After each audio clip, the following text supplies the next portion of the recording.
It'll just look better over time. It will. All right. Yep. We're all set. Let's call the meeting to order. The next meeting, the next hearing is Tuesday, October 26th. This room at 8:30.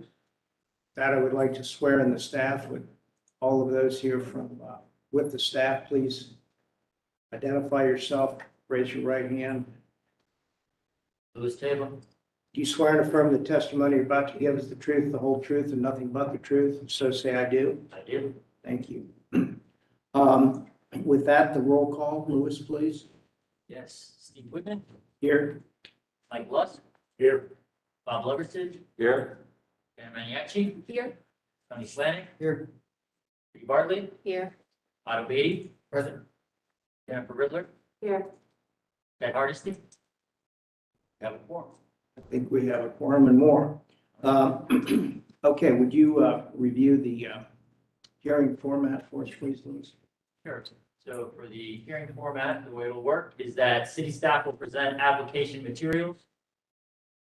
Applicant will be sworn in and asked to present any additional materials. Registered speakers will be sworn in and provided 3 minutes to speak each, so please leave your comments in 3 minutes.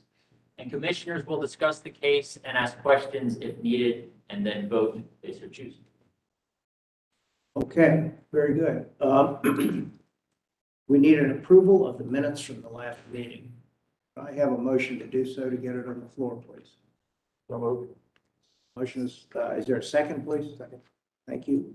There's a motion on the floor. Any questions, comments, additions, deletions? Hearing none, all those in favor of approving the minutes, say aye. Aye. Those opposed? Okay, the minutes are approved. And with that, let's go on to the applications, please. Sure, so the first case is at 223 East Town Street. I went ahead and I did a site visit. This is the building in question. This is the north elevation where they'd like to put up some banner signage or banner signs on the north elevation. Here you can kind of see just what it looks like from the side looking east. They do have a coffee bar projecting sign here. This is looking west, same north elevation. Same thing, just kind of a closer up view of the building itself. And just to give you some perspective of the context of the area, this is what's across the street. And this is what is directly to the west. So the applicant is proposing to install 4 semi-permanent banners on the north side of the building. The banners will measure 3 by 10 feet and be mounted on 4-foot aluminum bracket arms. The banners will be 16 feet 6 inches above grade, and each one will have a different graphic. And then I'm going to read these guidelines for graphics. It's going to apply to the next 3 cases, so I just won't repeat it for the next case. The guidelines state that graphics should complement the associated building, which should not be dominated by graphics. Each ground floor tenant space or building, a single tenant occupancy, should be provided 1 projecting sign and either 1 wall sign or awning sign per street frontage. Crowded or cluttered graphic arrangements should be avoided. Projecting signs are preferred, and banners and flags are encouraged, as are wall signs, unless they are designed to advertise a development or product. The installation of a sign should be reversible and avoid permanent alteration or damage. So in summary, the commission will have to determine whether the proposal complements the associated building or leads to a cluttered appearance. Additionally, in order to avoid permanently damaging the brick, the fasteners could be mounted through the mortar and not the brick faces, and that's something you could consider as a condition of approval. With that, I'll pull up the details. So here we see, these are the banners. They're going to do 4. You can see them here. One will say now leasing, one will say luxury apartments. The next one will say urban diner, cafe, and express. And one thing we should clarify is what's the situation with the existing projecting sign as well. Will that come down? And here you can see where they will be located on that north side. Is someone here for the applicant? Would you come up, please? Would you identify yourself? Sign company? Okay, did you get the name, Louis? Yes. Would you raise your right hand, Jeff? Do you swear to affirm the testimony you're about to give is the truth, the whole truth, and nothing but the truth? So say I do. Do you have any comments? There was one question, does an existing sign come down Do you know about that? It is not the intention to bring the existing sign down. Existing sign belongs to the Woodbury and the coffee, so owns the coffee shop. You know what, I can barely hear you. If you want to take your, yeah, I think that's probably, Far enough away. unless anyone has an objection, I think we just, life goes easier if we can hear what you're saying. Thank you. Sure. The banners are being requested by the building, which is Bluestone. And the projecting sign is owned by the coffee shop, so it was not considered to Okay. bring it down. And are all these banners the same size? That is another question. Are there any other questions or comments for the, So it says that they're semi-permanent, but they're advertising things for rent. But aren't they optimistic they'll fill the building? They want you to do that? I think the reason for the semi-permanent is one of them says Woodbury, one of them says coffee shop. These are not, these are tenants. So should one of them move, I would imagine they'd want to make it say something else. if coffee shop becomes donut shop, it might change, huh? Okay. I'm not totally troubled by that. Any other questions or comments for the applicant? Yes. And it's been able to, rent if it's built, is it? Oh, I was gonna say 2, maybe 3. 2 to 3 years old. Any other questions or comments? I have a question. Yes, go ahead, Janet. So the banners, one of them talks about a cafe and I forgot what the other one was. Do they represent all of the commercial tenants on the ground floor in the building? You know, or just? I should think so. Cafe and Express would be the coffee shop, and then the Urban Diner would be. And if you look up at the top, they're both the same entity. The Woodbury owns the coffee shop. So if you look at the top, it says the Woodbury, real small. And the other two seem to be more directed towards the leasing agency. And on this facade, there isn't anything else on the ground level that identifies the. There's a, I want to say 20-inch, it's tiny. There's a 20-inch projecting sign for the coffee shop. There's a small set of channel letters that say Woodbury that kind of blend in with the building a little bit because they have black perforated vinyl on the faces. And then the intention would be like, they don't want to say now leasing forever, that would be changed out with something else. I can't speak for the intention of the client, I don't know. Other questions? What's the pleasure of the group? Move approval. There is a motion to approve. Is there a second? Second. Thank you, Otto. There's a motion on the floor. Any other questions or comments for the applicant? Anything from the audience? Oh, yes, go ahead, I Jan. do think that what Lewis is reading about, if the banner can be mounted, if the mounting could be through the mortar and not the brick, if that's possible, I think that would be a good idea. Just to, Would you do the installation on it, Dana? Wood.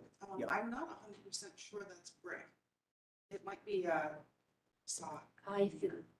That's a newer building. Right. We will make sure. Because I know that we can get the architectural drawings, we already did that one. So.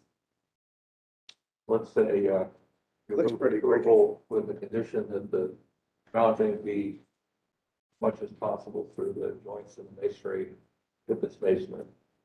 Absolutely. Okay, so that, we'll make that a condition of the motion. Is that correct? Okay. Any other questions or comments? Hearing none, all those in favor say aye. Aye. Those opposed? Okay, it carries with that condition, please. Thank you. Good. Next case, please. The next case is at 555 Edgar Waldo Way. Here's the location on the map. This is at the redeveloped White Castle site. I also did a site visit. So this is the view from the interstate. The proposed signage would go right here on the parapet of the white portion. This is it from the ground level. This is it from the south side. This is it from the north side. Just to give some context, this is what's this is what the sign will be facing around this parking lot downtown and at the interstate. So, that being said, the applicant is proposing to install the installation of a wall sign approximately 44 feet above grade on the east elevation of the building. It will measure 21 inches high and 34 feet wide and be made of internally illuminated channel letters with white acrylic faces and black returns. Each letter will be individually flush mounted to the building. Wall signs are preferred in the downtown because of its pedestrian-oriented district. The rest is the same as the previous analysis. The proposal generally meets the guidelines regarding graphics. And let me pull up details here. This is the proposed graphic. You can see it will be going up here. Here you can see there is a superior group signage up ahead and this one below. They provided a daytime and nighttime view. Here you can see how it will be mounted to the building, all the details of the electrical. Here's the building. That's it. Okay, someone here for the applicant, please.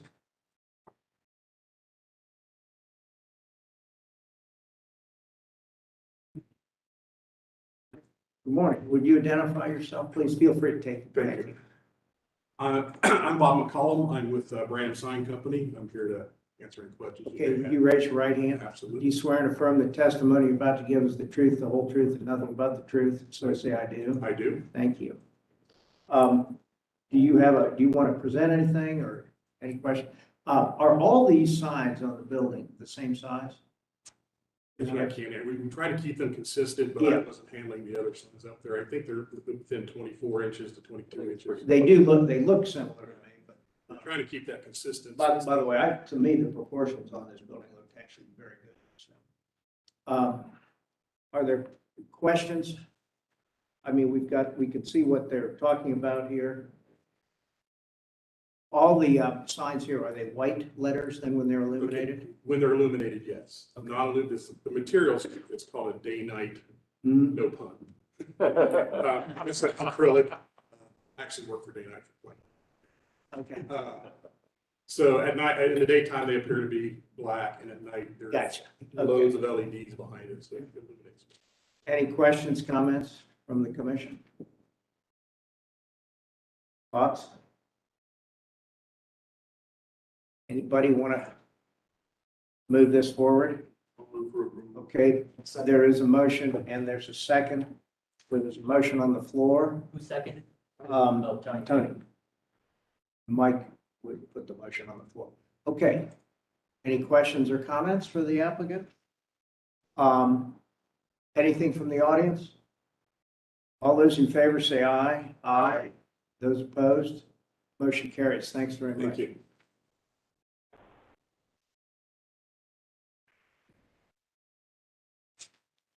That was a quick one. You had a good speech.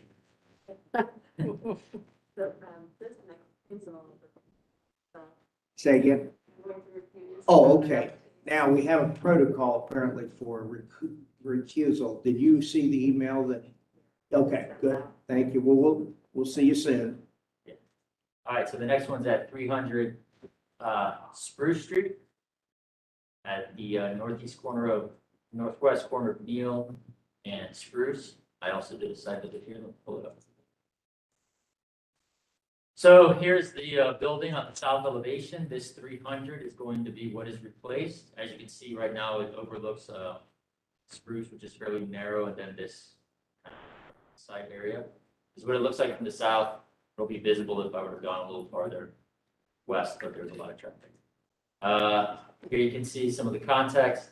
This is to the east and to the south. This is what you see in the south. So that being said, they are proposing to remove an existing address wall sign and replace it with a corporate wall sign and logo. The internally illuminated lettering will measure 2 feet by 14 feet wide, and the logo will measure 4 feet 6 inches squared. Logo and sign will be mounted with non-oxidizing fasteners 1 inch off the brick.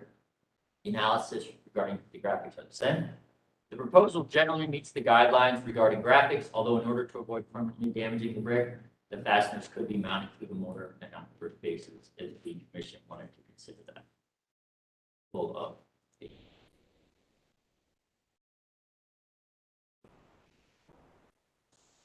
So here you can see this is what they are proposing. See the dimensions, how it will be mounted, through removing the 300. Here is a daytime rendering. I asked them to provide a nighttime rendering, so that's the nighttime rendering. White. They're not working at night. That must have been Christmas Eve or something. Dark office. So yes, it will be white in the daytime and white at nighttime. It'll be about 53 feet off. That's it for my presentation. Okay, is someone here for the applicant? Oh, you're back. Okay, I think you've been sworn in, so you're all set. I still do.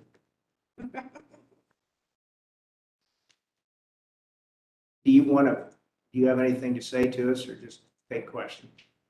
I will take questions about. What's the size of the sign that's coming out, the letters? Do you know offhand the numbers? I mean, I actually don't. They're small, about the same size as the lowercase. okay. I think it's, Yeah, I inherited this from a lucky The gentleman. proportions, assuming the way you've got it worked up here, actually look good to me again. yeah, it looks good. I was curious, the 300 that's coming down, is that address number going to be placed anywhere else around the building? I don't think that that was the plan. No, I don't think so. I think there's a 300 on the ground side. There is. Approaching it. Which is, On the yeah. north side. when you- Yeah. And this is the south side, which is kind of a funny site because you got that, it's almost a exit there. Yeah. Graham. Okay, questions or comments? Other? I think it looks very good. I do too. I'm just wondering on the north side if there's anything that identifies Moody Nolan, if it is the same, it must be the same type of logo, right? If they were going to do anything on the north side, it would be the same. But they are I didn't pretty know if strict that about their something logo being existed. the same. Okay. Any other questions or comments? Is there, what's the pleasure of the group, please? There's a motion to approve. Tony, is there a second, please? Second, motion's on the floor. Any other questions or comments? Anything from the audience? All those in favor say aye. Aye. Those opposed? Thank you very much. Okay, Louis. Okay, Mark, no, Mark, Oh, yeah. Mark. She's the.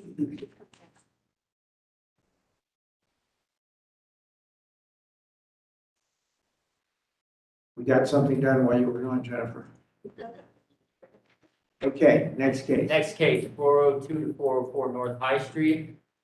Here is its location on the map. As you can see, this is the Hilton, the downtown Hilton expansion. And of course, I did a site visit here.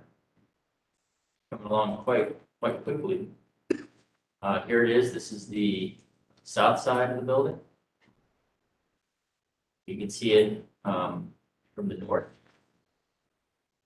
And here we have a close-up of the street view, kind of progress coming along. And this is kind of where the space that they'll be discussing will be going in.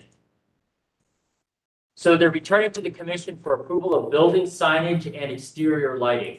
This was a condition of approval when the Columbus Hilton downtown was approved at the Downtown Commission at the June 25th, 2019 meeting. The lighting portion details the placement of lighting on the tower, podium, and street level. And the graphic portion provides details regarding wall signs, canopy sign, a projecting sign, 2 ground signs, wayfinding signs, and a skyline sign. The restaurant tenant has yet to be determined, so I indicated to the applicant that perhaps the commission would consider approval of restaurant signage dimensions and locations conditioned on staff approval at a later date, similar to what we did for the stadium. The guidelines state that lighting should be designed to complement and enhance architectural features. Signage is the same. In summary, the proposal generally meets the above guidelines with regards to graphics and lighting. Allow me here to pull up proposal.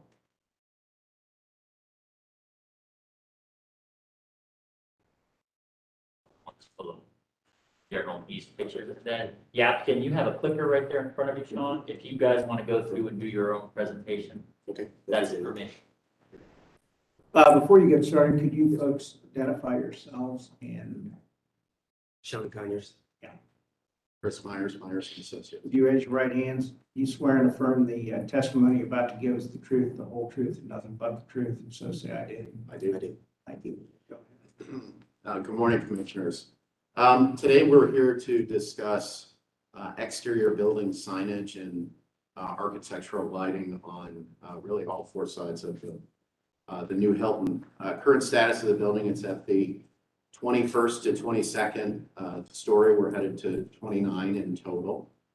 Progress of construction is going wonderfully, but the timing right now is ideal for finalizing some of our branded hotel signage. It's a Hilton hotel. But today we're also bringing with you some dimension and location for restaurant, food and beverage signage throughout the building. There's a number of venues that are being developed currently. So we don't have the final branding and name, but location, material, type of signage is something we would like to share. We do have one item in particular. It's on page 24 in your packet. We're currently showing a very large banner sign, which is on the north elevation facing up High Street. We're going to actually remove that from the proposal as that concept develops a little bit further. And we'll be back as that evolves later on. But that item we're pulling from the submittal. So we have a lot of signage we can go through and get into great detail on each one. We're happy to walk through the entire packet with you. Unless there's some specific questions you have, we can start at the beginning. I think this is important stuff. I think you should just walk through it. Anybody have another thought? Okay, do you mind doing that then? No, Chris? it's fine. Thank you. Looks like it's not like it. Yeah, I did. Okay. Or I think I did.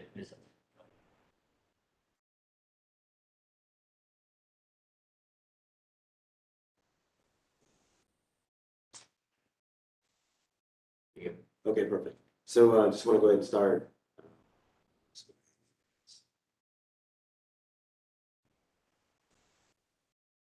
Okay, I think these are kind of some renderings that were provided in last approval. So these have not necessarily been updated, but at least kind of capture some of the spirit of what's being proposed. On the right-hand side is kind of the elevation actually from the south. The middle particular picture is actually, or rendering is actually from the west, given the understanding there. And then the elevation or the rendering to the left is actually the north elevation. You can see that actually we're addressing both the pedestrian scale lighting concepts at that kind of pedestrian kind of streetscape. And then we also are kind of what we call the crown element, which is the vertical highest piece of the overall tower itself. Is just being articulated with a little bit of lighting as well. So pretty simple approach just to enhance the architecture itself, which I think is consistent to our conversations prior, here amongst this commission. You'll see that some of the lighting effects are building off of some of the elements in the existing context, the pedestrian bridge between Hilton 1.0 and the convention center. Some of that vertical slit lighting is also being utilized in a similar way on that crown. And then also addressing the major thoroughfares. So that view on the left side is High Street looking south. The one in the center is from Nationwide Boulevard and High Street, from that intersection looking back towards our southern southwest corner of the building. And then on the right is coming out of the connector at the convention center between the Hyatt and the convention center building. The image here is just more detail of the north elevation, kind of giving an understanding of looking at the crown element, the LED lighting that is being proposed. Those LED strips are actually tied to kind of the vertical mullions themselves. kind of mounted to one side and actually illuminate, just help highlight, those elements for the crown itself. So all signage that's being proposed is within guidelines. There's no variance that's being sought. The other is this specification is for a product that's an LED strip that also has the option for color. The intent on the building is it would maintain that consistent white lighting and would not be utilizing the color option. This one is more of a detail of the west side, just looking more at the west elevation itself. You can see the sign itself is on the south, so it's kind of a southwest view again. Same highlight, just being able to add detail and understanding that that same kind of LED strip is being articulated around the crown. One item to kind of point out is just, there's more of a mural kind of condition there. That is more an interior kind of inspired element. So it's not necessarily something that's on the exterior, just to allow some interest and some view to those activities. I'm sorry, tell me, I missed that part. So in the rendering itself, there's a little bit of color that's shown. I just wanted to make sure that that's not being perceived as something that's on the exterior. That is an interior element. Oh, the glass below Yes. where the sign, yeah, That's yeah, right. gotcha. Just one- Is there a restaurant up there or Yeah, if something? you're familiar with the I remember. original Hilton, there's artwork actually on the ceilings in the guest rooms. And so as a notch for the connection of the existing building, this is the rooftop bar, 28th level. That's the canopy over the main bar is going to be a signature art piece. So what you would see from the streetscape looking up on the building is the interior artwork. It shows up on the rendering, but to be clear, that's not on the exterior component. I was going to mention this later, but if it's okay, could I interject this now? Please do. Because it's just you're talking about this. And I noticed on this project, which I think is really beautiful and wonderful, that I see like in 3 areas where you're using lighting that's on the interior, but you can see it on the exterior. And that was one, and I'm very happy to know that that really is going to exist, that you're down there and you can see from the bottom of the crown, that color and that interest. I also noticed in that, I think it's on the south facade, you have some type of a wave element. And I noticed you do have that colored on the drawing, so it looks like that is part of the package. And then there's another, and then on the, the west facade, you have the nanopixels used inside in various areas. Correct. And it looks like, the intention is that from the exterior, you can see it inside. And so the building starts to become like a 3D sculptural space. And that's all, I'm assuming that's all intended, right? Sure, that's great, of course. But it was just really interesting looking at it. And when you mentioned that with the ceiling, I just wanted to mention that I had seen that in other places too within the project. And I think it's a really wonderful approach. Great, thank you. Thank you. The general comment or question about these. I'm assuming that the screen wall, completely concealed and mechanical units. So I'm wondering if there's like any residual like light bouncing off, those mechanical units that could interfere with. I'm sorry, could you say that again? I didn't really understand that, Jennifer. And feel free to take off your mask. Is it on? There we go. Green light on? Yeah, it's on. Can you hear me okay? That's better. I'm asking about the mechanical screen wall height and, this is my first time seeing the project. It's only my second commission meeting, so assuming that the screen wall height covers the mechanical units, like you needed to prove that was true. So my only concern would be if there's any residual light bouncing off the units that would interfere with the design intent, the lighting. Great question from that perspective. So that has been considered itself. So you are correct that the height of the parapet and the height of the crown is actually to screen the mechanical units that are up there. We have a kind of a fritted glass component. It's the glow, give a sense of transparency and a sense of light, but also make sure that we are screening those kind of mechanical equipment areas kind of behind.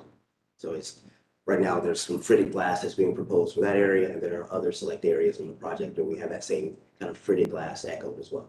You'll see a detail where the channel light is actually external to the screen wall and the fritted glass rather than internally illuminating it where it would create that light bounce off of equipment. So that issue has been thought through. The height and dimension of this crown is also trying to be sympathetic to some of the vertical views looking down from One Nationwide Tower, because that's the most immediate taller building in our vicinity. So that defines some of the shaping of these pieces. We're going to shift from the tower now to the podium, what we call kind of the podium, which is the first 5 floors of the building itself. So for reference, this is the space north of the back entrance of the Hyatt Regency. And to the right of this is the connector between the Hyatt and the Convention Center. So this will be the south, really on the south elevation, kind of looking at a little bit from the east back to the west. So this is kind of the main entry component. As the commissioner mentioned, there are some thoughts as far as looking at the horizontal kind of lighting element at some of those features that are kind of retaining walls or actually wall elements or raised curves to try to help us with some grading conditions. Those are being articulated. And then really the focus on this image is more so the canopy, the entry canopy, and being able to celebrate the entry canopy. And you'll be able to see those lighting elements highlighted here in a second. The first one is the entry canopy itself. So this is a rendering straight from the south looking at the entry. We're using kind of a linear, a mini linear fixture that is actually articulated in between each glass element to give kind of a linear line of light for that element there. That's being highlighted. I'm going to continue. We do have a kind of a series of illuminated bollards, which is right there at the direct front entry of the vestibule itself. Very simple play down, but just to help with vehicle impact and things of that nature. So throughout that area, this will be the main drop off for the entire hotel. The lighted bollards kind of signify that valet location at the front drop. The lighting design in this canopy is again reminiscent of that pedestrian bridge between the original Hilton and the Convention Center, and also some of the shaping that it has. If you remember when we were before you with the building design, we had talked about some of these low landscape elements and some of the seat walls and retaining conditions that are right along the building. And in order to minimize the amount of just standalone bollards, we've incorporated a lot of landscape pieces in these seat walls and concrete panels as part of the building design. So we don't have a series of bollards across the entire facade. They're really just right up at this front entry area. And those elements kind of transition from the south or from the west all the way to the south and then all the way back up north to High Street themselves too. So there's some complexities in this area because that portion of our drop off is actually the bridge over top of the railroad tracks. So we even got into some of the specific details of how we can put elements into that bridge, illuminate them, wire them, but also have the two operate independently because of the structure of how that existing condition is input. So this slide here, or the next slide, or you're fine. This slide actually starts to highlight some of those wall conditions. We've got that linear, micro linear that's actually kind of running along a slight niche in the retaining wall to kind of identify those kind of architectural or landscape elements around the facility. We'll go ahead and advance. 14, this element here is just going to, again, begins to highlight or at least the trail of that linear element. As we get to, I think it was called dubbed the living room, which is that kind of south west view into the main restaurant space. And it kind of terminates at this landscape feature that's being shown at the corner. So the corner piece of the streetscape of this building is the Signature restaurant, which is actually one level down. And so as you're on the street, you're in the upper volume of the restaurant looking down into the, you can see in the plan on the right, there's that main oval shape is a bar. There's also an open fire grill in that area. So there's a lot of activity and people and energy and dynamic restaurant space is right on that corner. So the materiality and the internal illumination is really intended to glow that. A little bit more detail of these two elements at the corner. We do have some landscape lighting. Those are to the right. And then we also have some pucks that are actually ground mounted pucks that actually illuminate that bench feature that happens at that corner. As we transition a little bit further on up to the west, this is the level 1 restaurant off of High Street. So currently we are highlighting what we're calling the Eisenman Frames, which are these 6 elements that actually start to echo the convention center massing. Those elements are just being highlighted with a kind of a microlinear again. That is where the fritted glass that we were kind of talking about starts to transition again and actually is relevant to the project at that moment. What you're seeing internally, those are the 4 sets of escalators that are connecting the public spaces of the lobby of the restaurant, of the hotel, to some of the event and banquet areas of it. Again, the intent is to try to play down the lighting elements and allow that illumination and the energy from interior to kind of activate that area. Just an overall rendering, just to kind of be able to get this. And then we were going to transition to the exterior signage component. Before we transition, is there any questions on the lighting? Any questions about lighting? Okay. You guys are having too much fun. You guys are having too much fun. It's a great project. So.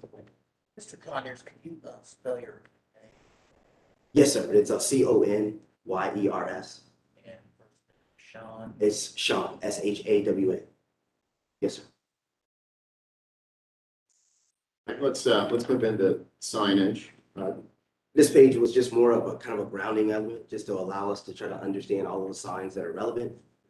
These signs that we just are going to talk through are still echoed in those renderings that we just reviewed earlier. So you'll start to see those same elements, but we're just focusing in on those particular, just a little bit more for the details if they're needed.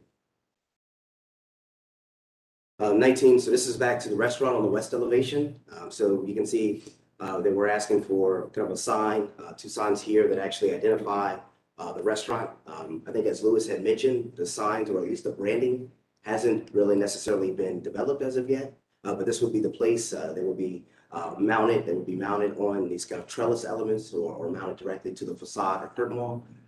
In that particular. Now, just let's talk about this for just a second, if we could. Lewis was talking about we approve a certain set of parameters, and then you can come in and it can be approved administratively. I don't know that I have a problem with that, but I mean, do you? I mean, we could look at this kind of conceptually. We could talk about it, and if you come in, I mean, I can't imagine there's going to be any slowdown on the thing. I mean, is it easier to do it this way, or is it easier to just bring it back when you got your signage, and then you're not constrained by? Well, we've got really 2 exterior restaurant signs. Did you know what they're going to be? Well, the brand is being finalized right now, and the logo and all of that. But we know where they are. We know the size of what they're going to be. We know basically the materiality, how they're illuminated. It's really just the. So are we going to be talking about those 2 signs then? Now? We're going to show you where it basically says restaurant. Yeah. The only difference, it'll be the same exact detail. Except different letter. But a logo. Right. So Okay. if that's done administratively with Lewis later, we're fine with that. If you'd like to see it, we can do that as well, but. I thought it was more involved and more, it's just those 2 that you're talking It's really about. just those 2. What's everybody think? Are you fine doing that? or- The Hilton signage is branded already. And Okay. so that we have the final detail. Okay, fine. Why don't we go ahead and do that? Okay. So the philosophy, I guess, we've taken on this building for signage is it's the Hilton Hotel. So Hilton is the prominent signage in the building. You'll see that in a second. And then really the venues for some of the interior offerings. One is that restaurant space, which is lobby, tucked down into that lower level, up into the lobby space. That's this area. And then we also have that rooftop component that has access and, some identity to the street. But we've taken the approach that these are pedestrian scale signs. They're more reminiscent of what you'd see up in the short north, much more approachable because the elements of those restaurants are visible from the street. So we didn't feel we needed a big overpowering sign for the branded restaurants, as they're public restaurants. They're not exclusive to the hotel. But the signage meant to be very subtle and understated to allow the prominent signage of the Hilton be the leader on the facade of the building. Question, and I could be mistaken, I really like the placement of the sign. Now, was it ever on the corner, right at the corner? Or I could have read the drawings. We took that corner piece for the same pedestrian scale signage of the Hilton. And so what we thought of is, let's get the branded restaurant closer to the entry door and let the iconic sort of monument sign on the corner at the streetscape be of the hill. Okay, so what you're Yes. saying is you move the restaurant sign over to the high street where we see it now. But there's also like a freestanding sign that says Hilton. Yeah, Is that what is right to the left of? yeah, it? and we'll get to a sheet on that. But you are correct. And so in that location, and you'll see in the details, that location is kind of in the spirit of what we had showed you before, where the monument sign were at that corner was kind of that first impression, that first location to kind of identify what this facility has offered. So you will see that there's a Hilton sign, as well as more of a kind of a small menu sign that understands or identifies those two restaurants, which would be the proposed restaurant on the lower floor, as well as possibly the restaurant for the level 28. I like the new location because when I looked at the packet, it seemed like there was nothing identifying the hotel on the high street side. So I think this Would do is it. very good. That's perfect. Go ahead and advance. Perfect. This was more just a kind of a blow up of that element, so I'm going ahead and advance from the west elevation. This was just a blow up at the corner, which was at a living room area. So I'm just going to go ahead and advance. Yeah, Hilton standard brand is actually a deep blue for their logo color. But for us, it didn't really seem to fit the character of the building or the context. And so we were able to work with Hilton that what we have is sort of a haloed blue frame. You'll see in the detail, like the metal work of the sides of the depth of the letter is in the sort of branded blue, but the facade is that kind of frosted white. So the renderings are accurate in how they kind of depict the coloration of the Hilton branded signage throughout the building. When it's illuminated, the white will be illuminated, but the sides that are blue will Yeah. not. The metal exterior of the letter and the depth of the letter, sort of the sides of them, is in the Hilton blue. That will be illuminated as well. No, it's a solid, That's you know, the metal aluminum part. metal casing.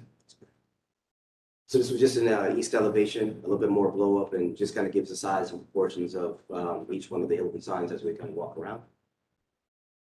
So this is that area that we're striking from the submittal, because we think it's a prominent location on that north facade. It's what you'd see driving south on High Street. And the client is interested in further developing this idea, and we'll be back before you possibly in the future with how that develops. So pretty much from the south, just the south of the Hilton sign at the crown, and then as well as the Hilton sign at the pedestrian scale over the canopy itself. So that band up above the canopy, that's the banquet and event spaces. That's the pre-function area in the building. It's all glass. And that's again, another area where activity of the occupancy in the interior space is intended to be represented on the exterior.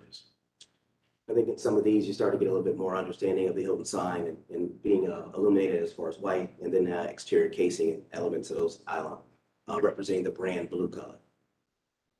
Just go ahead and advance. This just more detail at the entry canopy, kind of some mounting details and understanding that allows us to at least kind of understand from a coordination perspective, routing, things of that nature, and kind of working through those details. Advance, probably try to get a little bit more, keep going. I think this is kind of one more. Okay, perfect. So I think this is the element that was being proposed or being talked about last time. So again, this element is still there. So you will see that there's kind of the Hilton sign that's at the corner, and it's just kind of that freestanding landscape element that we talked about that kind of addresses that south east corner or southwest corner.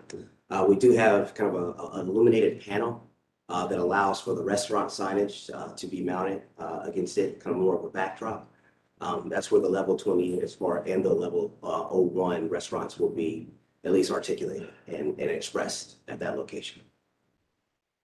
Is that a static sign? Yeah. Yes, these are all static, static white, no color changing again, everything static from that perspective. And there's just one restaurant name on that sign. There will be two restaurants given, right now, there will be two restaurants. The articulation of the panel and the composition will remain the same. But we would have, instead of it saying restaurant, fine food and drink, it would have restaurant A and then restaurant B. that at least we Underneath, list it in that upper right in that hand. zone. I think in the same sort of coverage or proportion of that panel would be the two branded logos of the two dining venues. And those will be pushed through letters, acrylic letters that will be static. That's correct. Yes, sir. Let's go ahead and advance. And then the glass image was just a little bit more understanding of that illuminated box with the push through letters for any detail. That concludes the Okay. information. Any questions or comments? So the two the two signs that you're trying to get us to basically approve are this one that we just looked at, where you have the restaurant thing in the kind of a monument sign. Yes, sir. And then around the corner on the west side of the building, the upper left-hand corner of that kind of glass box. That is correct, sir. Okay, does everybody understand On that? everything else. The whole package. Well, no, I'm talking specifically with respect to these signs that he wants to get approved so that they can be administrative. Is that correct on that? Okay, Yes, sir. so we've got that. And then obviously you've got the lighting and the signage on the whole. I have sort of a fundamental question. Are you relying on the reservation system or communication with people coming to the hotel to find Hilton one versus? Yeah, that's a great question. We see this in a lot of our discussions on signage on hotels is as much as we think signs on buildings are necessary, none of us really find anywhere we're going anymore by looking for the sign. Okay. I think some of these branded hospitality companies don't quite get that yet, but we use our phones or our watches or whatever, we don't have to print the directions out. So the clarity of how that wayfinding is done is overwhelmingly done electronically through GPS, but there is really still the sort of iconic signature of the building and its representation in the signage. That's why we feel it doesn't have to be overwhelming. It can be within the guidance and dimensional requirements. The illumination is subtle. It's intended to blend nicely with the architecture. But there is some complexity of how to get to the front door in a lot of these urban projects, and this one's no different. The clarity of how GPS systems work is actually right now being established in preparation for the opening of the hotel. So that clarity of how you get those exact directions, because we don't want to see a bunch of people go. Well, and as I recall, this might not be correct, but you're really going to have one check-in lobby, and that's going to be on the east side of the street, So right, in the new building. The operational strategy is this building will be the main entrance and for all guests. For both buildings. The entry at 1.0, that drive-through that's currently there, that remains. And what that's intended to be developed for operations will be for VIPs, dignitaries, hockey teams coming to town, and bigger groups who have more of a sort of a mass drop-off rather than individual automobiles who do vehicle drop. So the strategy of operating a 1,000-room hotel is pretty complex, but I think the clarity of this is the main front door, but we still have venues for particular circumstances of either bigger groups or dignitaries coming and staying at the facility. Okay, does everybody, any questions on the whole package? I think we should just do one motion to accommodate the entire proposal. Any questions or comments? Is there a motion? Anyone want to make a motion, please? Jennifer? Bob? Okay, Bob, is there a second? Second. Thank you, Jennifer. Okay, there is a motion on the floor. Any other questions or comments? Everybody understand what we're working with here? Awesome. Okay. From the audience? All those in favor say aye. Do we want to make sure that the condition, Yeah, can I ask for the? keeping the condition that staff can later approve? Yeah. can I ask for I the think, clarity yeah, on those I two? understood that to be part of what we're talking about Yeah. with respect to the sign. Yes. I mean, we're still taking and omitting, page 24, the element of the rural. That's fine. We understand that. Yep. That's still clear. Okay. Got that. Thank Okay, you, sir. good. Everybody got what we're voting on? Yep. All those in favor say aye. Aye. Those opposed? Passes. Thanks so much. Thank you very much. I appreciate all your help. Thank you. There's a lot of stuff to look at on that one. Okay, next case, please. Next case is 366 East Broad Street. Here's the location. They're coming in. We recently approved a addition to the building in this location. I did do a site visit. And so you can see some of the work's already being undertaken on the front of the older building. This is the location where they are proposing a mural. Right up here, it will be facing east. Here you can see the construction of the new building in the rear. And to give you some context, this is what this signage will be looking out on. This is to the west. The mural will be facing east. From the mural. Of course, the Seneca buildings to the south. And this is what's across the street to the west. A lot of this artwork will be facing. So they are returning to the commission for approval of podium landscaping and exterior signage and graphics. This was a conditional of approval when it was approved in August 2020. Feedback from the meeting was as follows. Slanik stated that the rooftop courtyards look like a missed opportunity to do something special. Is there an opportunity to incorporate seating along the planter boxes? He would like to see more done with the rooftop courtyard. And Maniaci asked if the art panels could be illuminated at night. Podium landscaping has been modified to include additional planter boxes and rooftop seating. The graphics package includes landmark signage and murals, tenant ID signage, and parking signage. There will be 2 internally illuminated Vera signs on the south and west parapets, 3 internally illuminated projecting signs on the south elevation, a parking garage blade sign, wall sign, and murals on the east and west elevations. For clarity, there are no art ad murals. These are just pure art murals, and there is no LED signage as part of this proposal. The guidelines state that rooftop patios are encouraged and should be complementary to the principal building in terms of design and materials, with minimal visual impact on the streetscape. Graphics guidelines are the same as previously stated. The proposal generally meets the above guidelines with regards to landscaping, graphics, and private art. Allow me to pull up the package for you. And with that, I'll pull up this one. And with that, I will pass it over to the applicant. Morning. Would you identify yourselves, please? Yeah, good morning. Brad Parrish with Archall Architects. Allison Westrick, Sketch Blue. Would you raise your right hands? Do you swear and affirm the testimony you're about to give is the truth, the whole truth, and nothing but the truth? If so, say I do. I do. I'm sorry, can you repeat your name? Sure, Allison Westrick, Sketch Blue. How do I spell your? Westrick. Thank you. Okay, very good. Good morning. We're back again. Obviously, the conditions that from our original approval, construction has started, probably being complete in the next 12 months. So it's been very exciting coming out of the ground here. This package today, as Louis said, is about the rooftop amenity and the graphics on the building.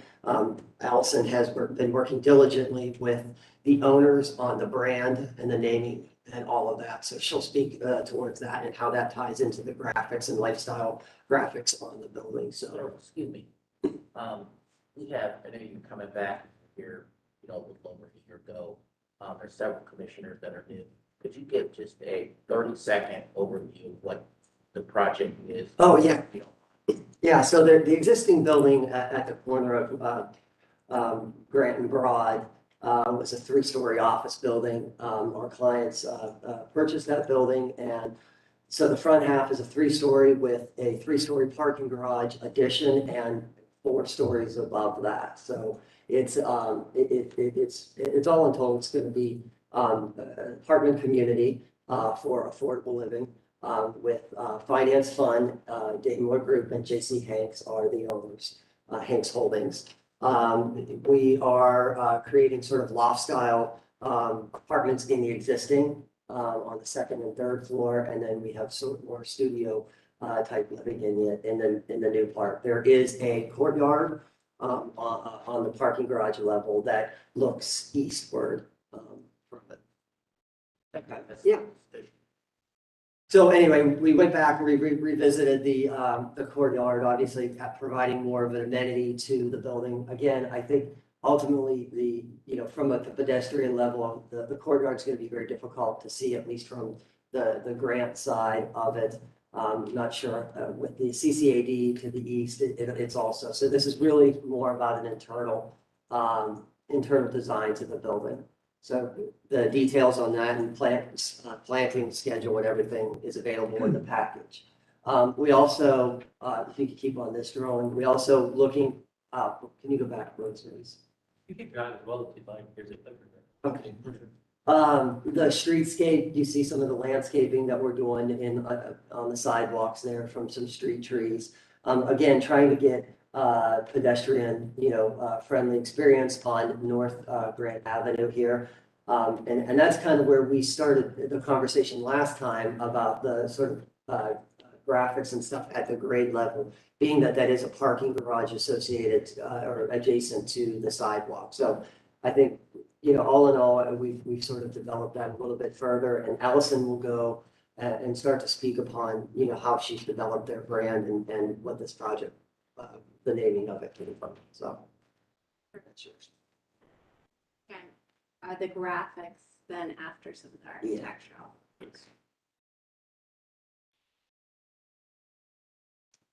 I think this is a really good overview of how we really try to activate all sides of the building, not only from a wayfinding standpoint, the tenants on Broad Street, but also from a residential standpoint, as you're walking along the building, some of the pedestrian entrances, some of the garage entrances. And this is just a quick peek. Obviously, at the highest level, we have that landmark signage used for wayfinding if you're driving to the site. We've got along Broad Street, and just as you turn the corner on Grant, some tenant ID signs for the businesses that are going to be operating, the finance fund, the coffee shop, then also a residential entrance off of Broad Street. And then the blue down at the pedestrian level are a series of murals, which you guys have been introduced. And as we take a look at those murals, really the inspiration for those murals are really adapted from the original building there. There's some gorgeous architecture, some gorgeous painting on the ceiling, some gorgeous ironwork on the interior of the building that we brought to the outside and reinterpreted as a set of patterns that we've been using not only along the parking garage, but also on the other sides of the building that we're discussing. This is a good overview of all of the signage. You can see there's a concentration in the center there where there's entry points for both residents, I guess, in the parking garage. But then as you work towards the perimeter, that's where we're activating with murals. Just show you the visuals. I think this is a really good overview slide of where those murals are happening. You can see we have this mural right here that faces Broad Street as you're driving towards the center of the city, adjacent to the CCAD building. We've got great pedestrian activation here along the garage facade, and I'll show you a close-up of that. And then also, as you think about the pedestrian entry for the residents, we're activating with a mural right at that entry door to really welcome those people into the building. That graphic is recessed back in that sort of area. It's the existing stair tower to the existing building. So I'll buzz through some of these details quickly, but please stop me. Very standard signage, obviously really beautiful illuminated channel letters at the highest point of the building. Talking about doing a large scale tonal graphic, this V, the Vera property, and really the impetus around this identity is about bringing all communities together. So V interrupting that form of the building. We've got this 3-tone graphic mural painted at street level. bringing some of those patterns that you see in the old historic part of the building to the exterior. Identity on the back, specifically to identify the parking garage entrance for the residences.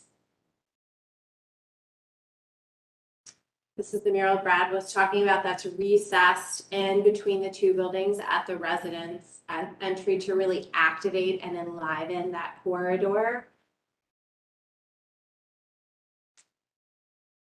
This is the mural up above, tucked right here on the building that you see broad. This is probably the biggest expression of some of the really beautiful patterns that we were seeing in that lobby space in that building. And so that is painted on the block then, is that right? It is, yep. And then we have just a little bit of a detail to identify the property here integrated within the mural, non-illuminated. And this is a good expression of the illuminated blade signs that we're proposing, not only at the entry point on Broad Street, but also for the finance fund and for the coffee shop to create a little bit of a system there on the sidewalk.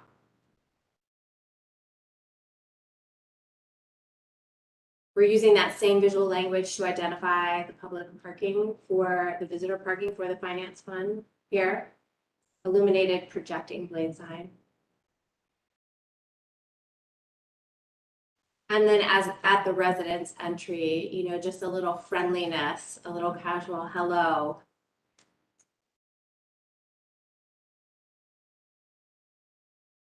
And then at eye level.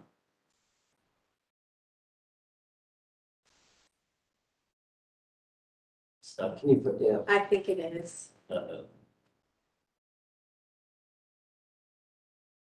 That, Yes, we obviously, it's acting up. it's working now. I don't know, it's being weird. All right. Okay. An important point to reinforce the identity of the building right at the entry point at eye level in vinyl. The address off of Broad Street, doing a gold foil address to really, you know, pay homage to the beauty that is that entry point and the building. And then very simple, non-illuminated messaging at the parking entrance garage. What's the material on, We're talking about laser cut aluminum letters, pinned flush to that entry point, non-illuminated. I'm talking about the ones along the sidewalk there. Are those The graphics at the Yeah. sidewalk painted on what? on the Surface. concrete. It's a mix of concrete and concrete block. So it'd be like poured concrete? Oh, and concrete, okay. Thank you. Yes, yes. and it's cast at that angle that you can go out there and see it now. I think it's in the field already. It's cast at that angle, kind of reflective of the architecture. And then this is the paint palette.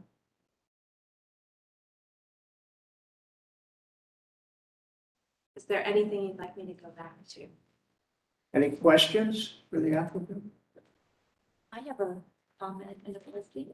I love the graphics package. I think it's beautiful.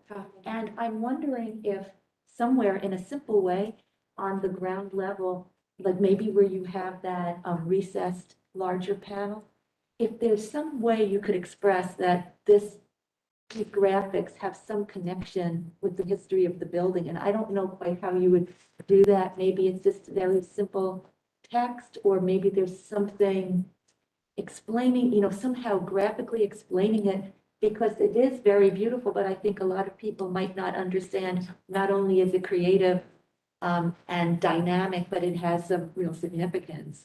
And that might be interesting, you know, for people that are walking by and seeing that, and then getting a sense of what is, you know, the history of that other building and of the district. And then the other question I had was, originally, when we had looked at the parking garage, the Grant Street facade, and, you know, those spaces that are created between the columns, where now you have the, sort of like the, I guess you could say, you know, you have the graphic and it's not that high. I don't know how high it is, maybe 4 or 5 feet high. I was wondering if, and I don't know how you feel about this, because you might like the simplicity of it, but if there's a way to maybe raise it a little bit more, or make or maybe whatever is above it. I'm assuming it's some type of a mesh. It is a mesh above that. If maybe there's some way to make that a little more decorative, but at the same time still subtle and not, overpowering because the graphics are so strong. I just don't know if that would be an idea to just maybe utilize a little bit more of that space. Yeah, we did look at that, and I know one of the conditions early on was about lighting, and we talked about lighting. The issue is the light pollution from within, kind of washing that out, and then because it's at that pedestrian level and that those retaining walls are so low, we were worried that it would like shine right up into people's eyes while they were walking by. So it's something that we edited from the project. We felt that I think the power of the graphics and the cleanness of the mesh to sort of handle both of those items. So I like the fact that they kind of go up as they go along. I think that's kind of an interesting element. Are there any other comments, thoughts, I think questions? this is one of the most creative signage packages we've seen. I think it really is gonna enliven that, getting rid of that parking lot's not a bad thing. Great. I think it's done in an interesting way. Other questions, comments? Pleasure of the group, please. I'll move approval. There is a motion to approve. Is there a second, please? Second. Thank you, Tony. Can we do one thing? Can we? Yep. Need some clarification because one of the conditions of approval, they're saying they no longer like to meet. Do we accept that condition of approval being struck down, that the that the mural no longer needs to be lit? I think so. I don't think the mural should be good. Okay. Which mural was that? Are you talking about?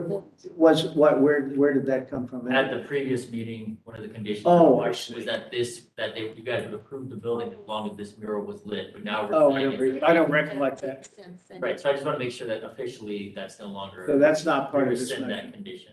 That is not part of this. I did have a question. Are we also approving now the landscape as well? Or- yeah, it's the patio and all that. So I did have a question about the landscape. Yeah. There's one tree, it's like a bush, it's called Eastern Redbud. Okay. And I don't know much about landscaping, so I apologize if this is a really ignorant question. But it looks like it's a substantial little tree. And is there enough, it's at the podium, Yeah, it's at the podium. It's at the podium level, and so the pod size is not actually shown here. so will Or I will there make be sure- enough for the roots? Yeah, I'll consult our landscape architect and make sure that we have the appropriate container for the proper growth. So that of would tree. be in a container? Yes, Okay. yes, it will. And that's a good tree to put there. That's a nice size and beautiful in Yeah. spring. Okay. Other questions, other comments? Louis, do you have anything? No, that's it. Okay. Anything from the audience? All those in favor say aye. Aye. Those opposed, motion carries. Thanks Thank so you for your much. time today. Thank you. Okay, next case, Louis.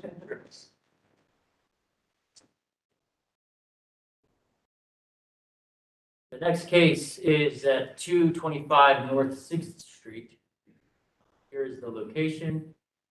North of McKee Alley on 6th Street, south of Naughton Street. Did go out and take a site visit of this location.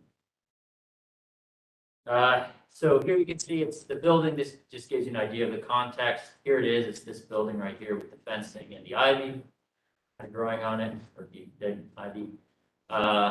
See the chain link fence, site, condition of the building. This is looking southwest.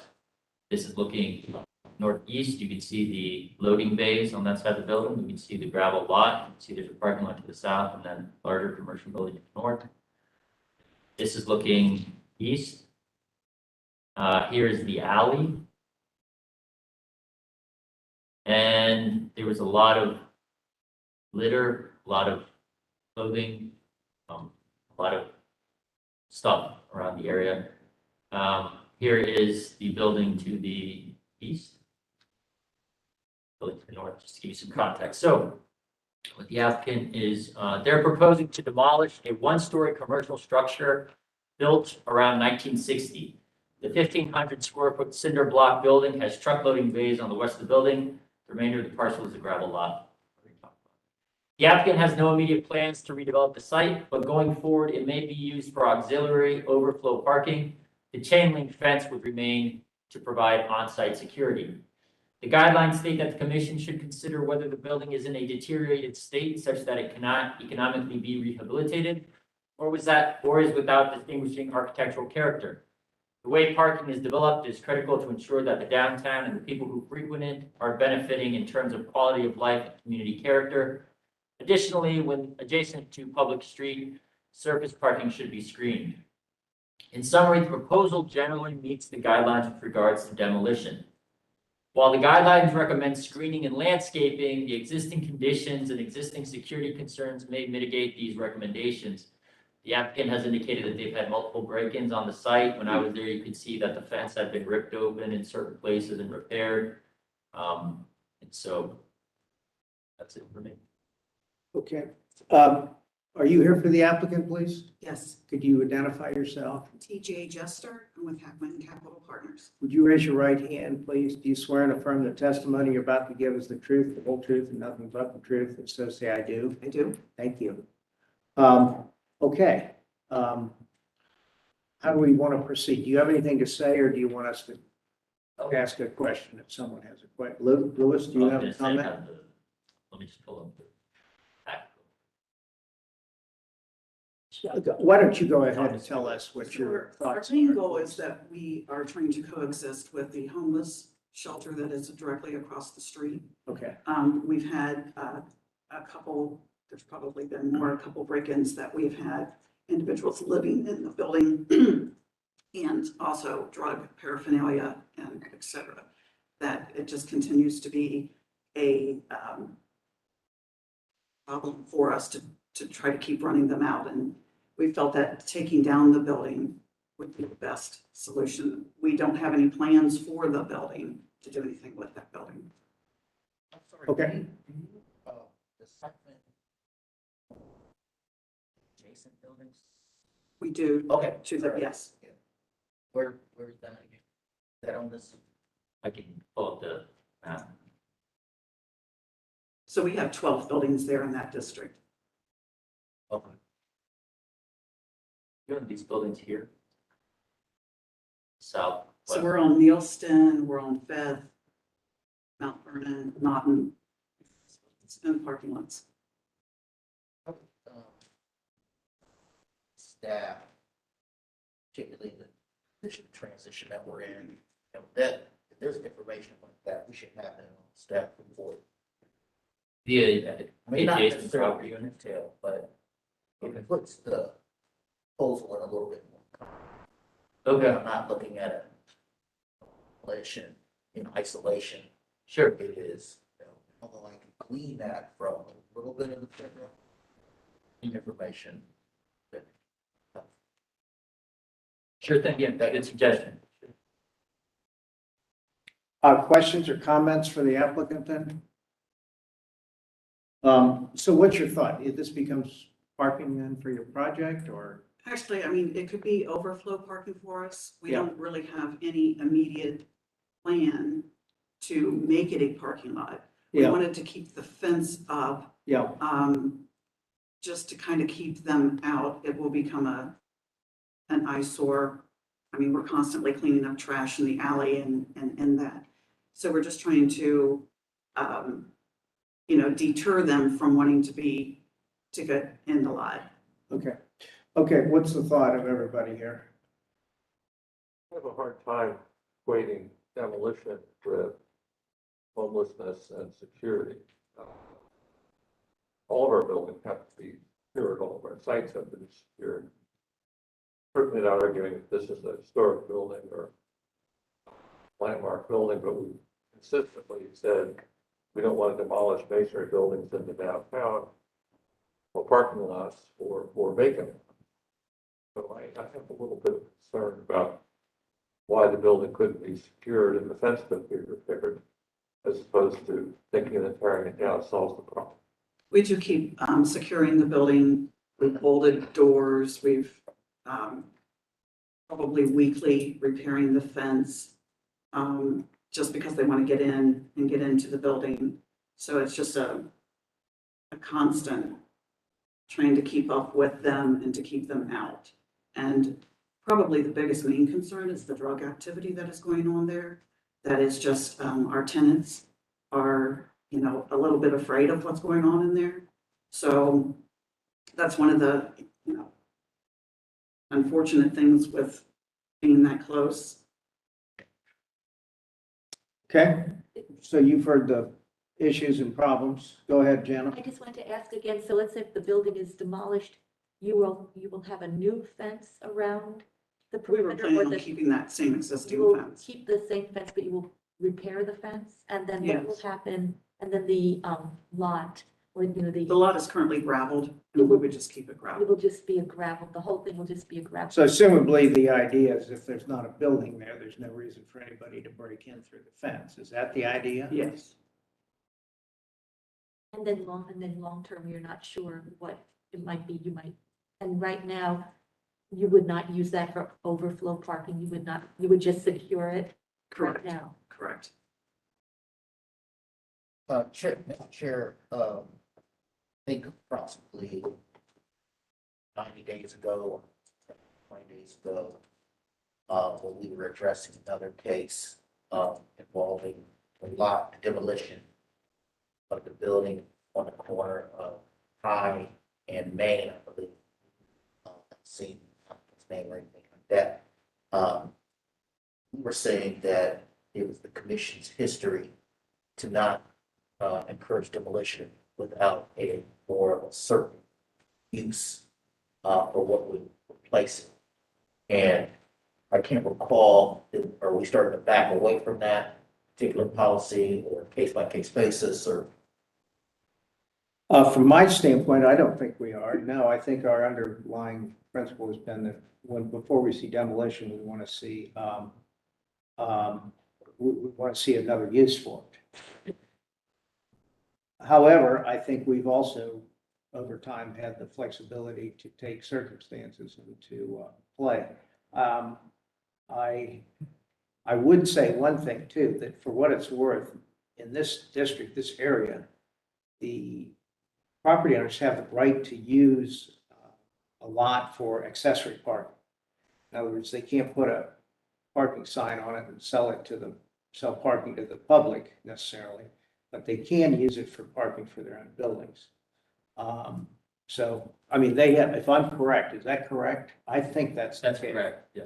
Okay, so, Zone B. yeah. But they're not proposing a parking lot. No, I understand. I'm just, I'm making, well, I did hear her say when she first came in that they might use it for overflow parking.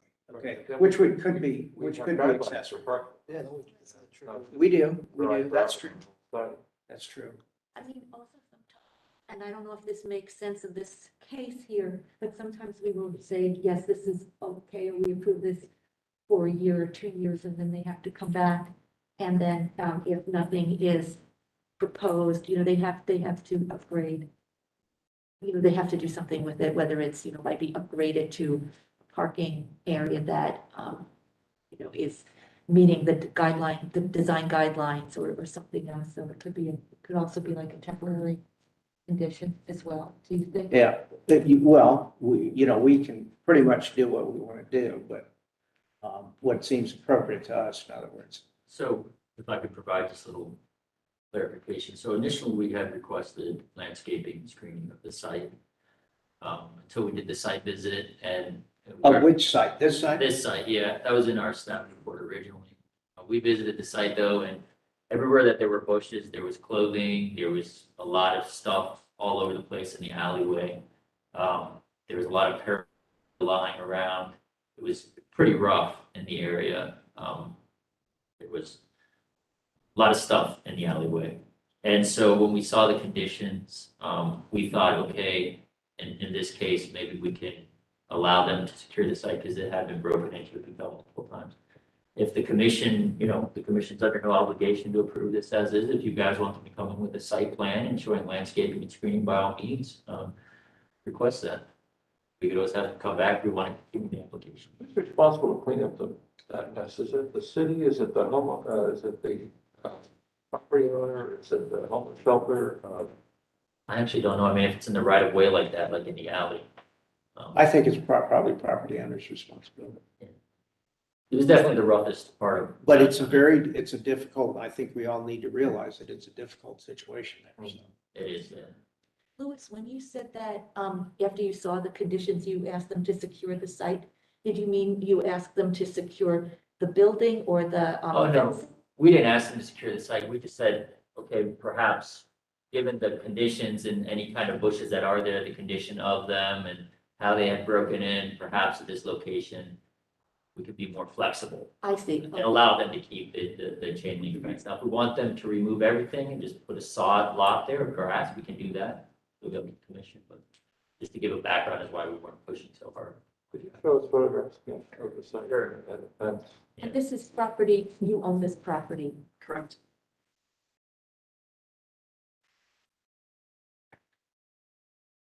And you own neither of the properties to the north nor the south, is that correct? Okay. Yeah, it's just, and the lot is gravelled right now for what it's worth, right? I mean, it's not. Yeah, it's gravel now. Yeah. I mean, this was the site, there was paraphernalia, there was human feces. Okay, so, okay, we've got the idea. Yeah. Yeah. So, Okay, kind of thought we've got a hard-working staff here. we. Okay, well, what's everybody want to do? This is different, I think, Otto, with respect to your comment about the other one. There was, for what it's worth, I think every one of it, we kind of hated to see that last building go down. There was kind of some redeeming value. I'm not sure I see it. It'd be a great stage for an outdoor bar. Okay, yeah. No, it could be actually a fun You want to building, buy it? fun building to No. redo. Yeah. Somebody else. Interesting.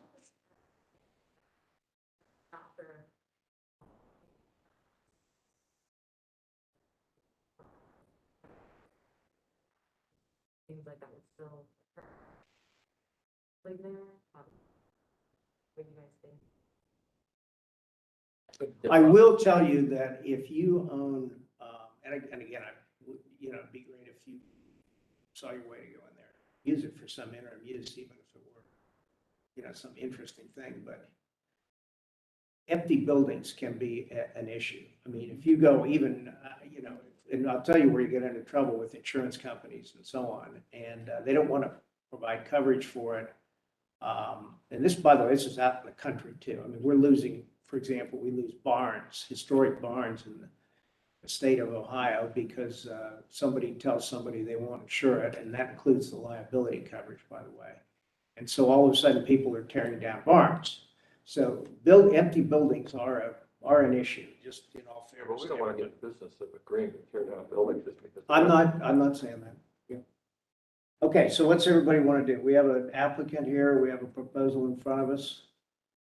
We can move to approve it and then turn it down. That would be the proper way to do it.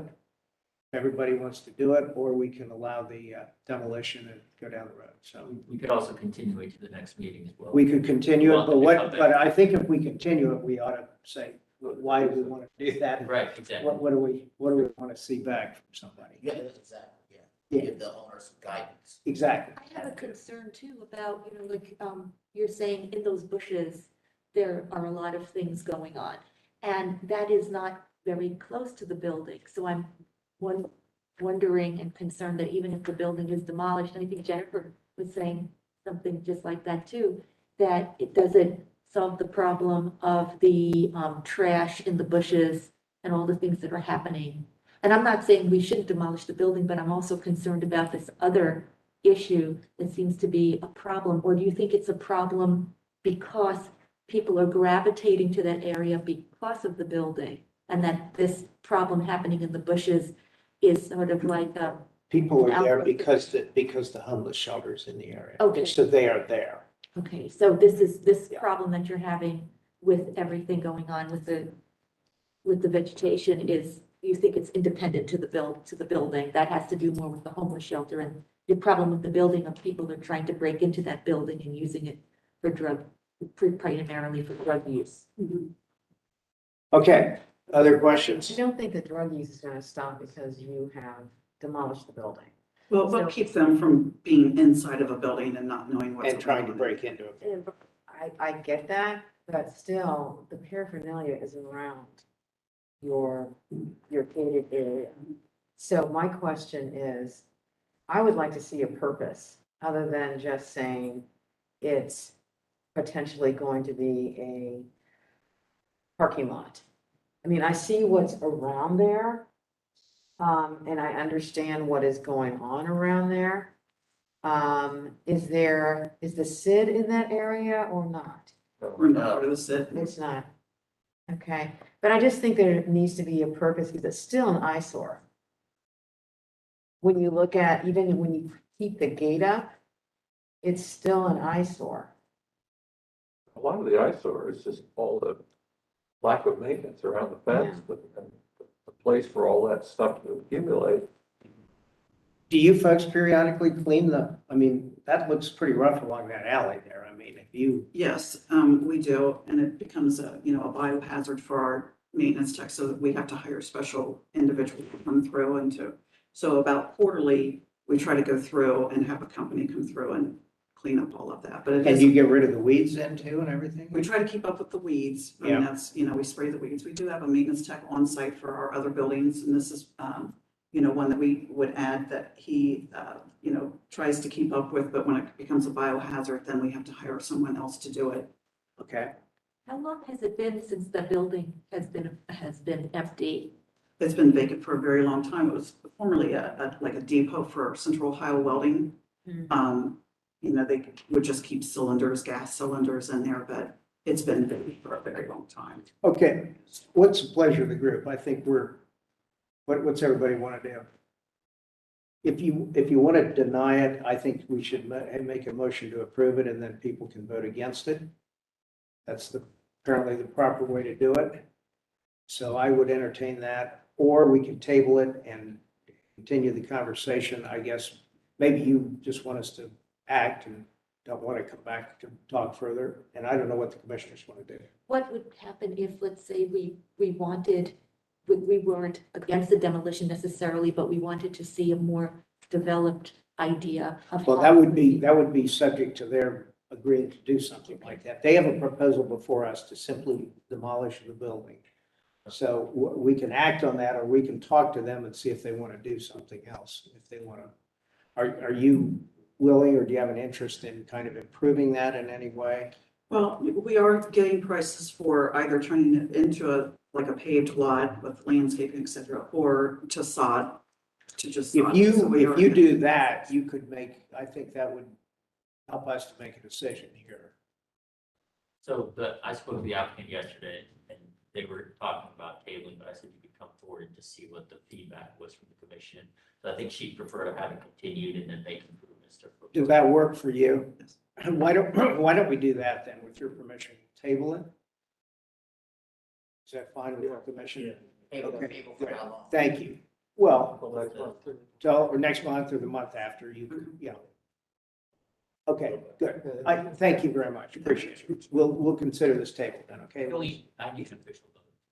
Oh, you want to vote to table? I vote to put this on the table. Okay, there's a motion. Is there Mike second? All those in favor say aye. Aye. Those opposed? Okay, the motion is tabled. Thank you. The application is tabled. Thank you. Okay, Louis. So the next case is 314 East Long Street. Here is the location on the map. You can see it's at the northwest corner of East Long and North 6th Street. This came before the commission several months ago. I want to say it was June for conceptual review. So the applicant is proposing a multifamily structure with 0.10 acre surface parking lot fronting on the corner of East Long and North 6th. I'll review the previous proposal because there are new commissioners. The design calls for a 4-unit, 3-story L-shaped structure with parking on the first floor. There will be 3 two-bedroom units with 2 parking spaces each, and 1 single-bedroom unit with 1 parking space. Parking will be accessed via a new curb cut along North Sixth Street. The structure's materials will consist of brick, board and batten hardy board siding. Anderson 100 series composite windows, Wayne Dolphin Ranch style steel garage doors, and Therma-Tru smooth start flush glazed doors. The applicant appeared conceptually at the June 22nd, 2021 meeting. Feedback was as follows. Maniaci asked if they had considered making the planting bed raised. It would give a sense of base, ground the first floor, and add a little interest. Loversage and Whitman agreed. Maniaci asked if they were thinking about putting a balcony on the smaller unit. Whitman said it could be a small thing like a Juliet balcony or floor-to-ceiling doors which can be opened. The proposal has remained largely unchanged. However, additional construction documents have been provided. And then Ms. Bullock indicated to me that on the drawings, the planting bed was raised around 6 inches.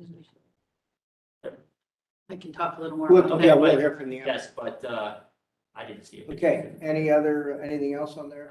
Just the proposal is generally consistent with the guidelines with regards to design. However, staff would like to see raised planting beds incorporated as per the commission's recommendation, and you can reconsider the Juliet balcony. Okay, good. Well, would you identify yourselves, please, and raise your right hands? Julie Bullock. Julio Valenzuela.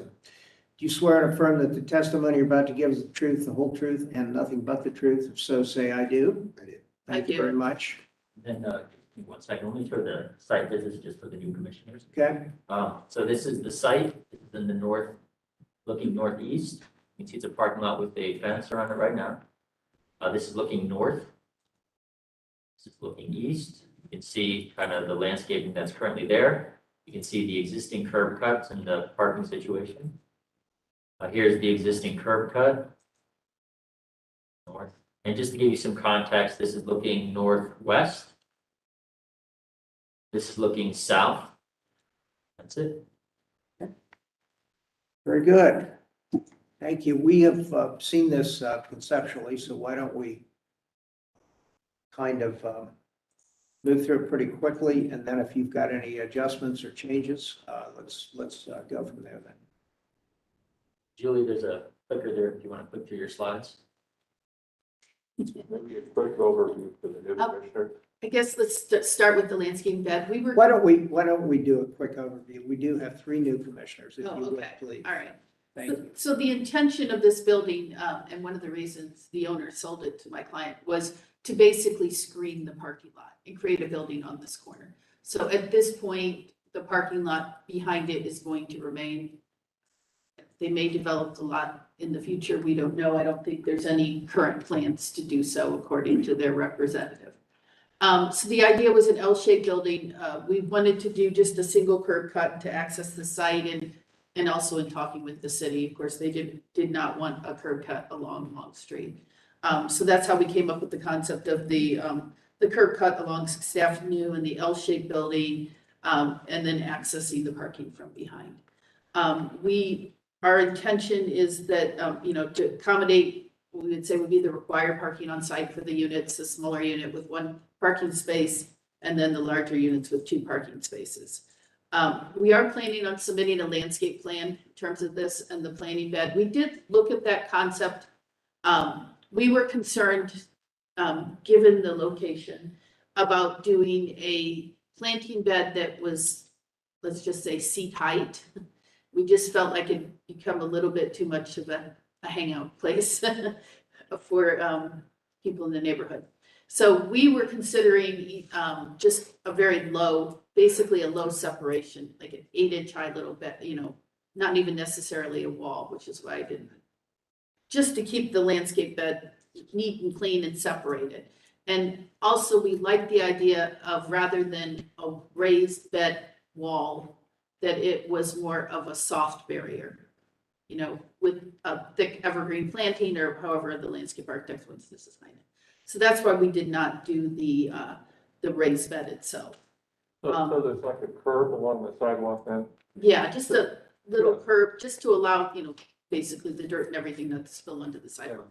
But we didn't want it wide enough to sit on, and we were concerned, even with planting boxes, we were a little concerned about maintenance and the not getting vandalized, basically. So you enter all of the units from either 6th Street or Long Street, so they all have a presence on the street. Look through to the, maybe just the next thing. These are, yeah, so that's the, you go to the building there. This just, it's the building code information, but it also just shows the kind of the layout of the unit. So each unit has its own garage and they can access the unit from the inside, or guests can enter from the street. 3 of the units are pretty similar. They have, you know, the 2nd floor living space and with a large balcony.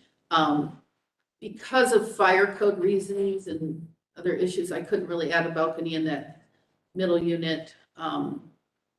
And we felt like since it was a little bit of a smaller unit, it was okay not to have that. And then the 3rd floor, most of the units are 2 bedrooms and 2 baths. And then the corner unit is just a large kind of master suite on that 3rd floor. Can you go to the elevations? We tried to break up the scale of the building with some different materials. We are looking at a painted brick for the kind of at the pedestrian level, and then a mixture of some board and batten and also hardy board siding, the vertical siding kind of accenting the corner piece, and then the horizontal siding for the rest of the building. And we've submitted some cut sheets on the doors and windows. They're basically real simple aluminum metal frame with a kind of a small rail and mullion detail for a little bit more of a contemporary look. Sure that the color, so the vertical is almost like an off-white. I mean, I forgot the name of it. Oh, wait a minute. Cobblestone. Yeah. And then the other one, the horizontal is the gray.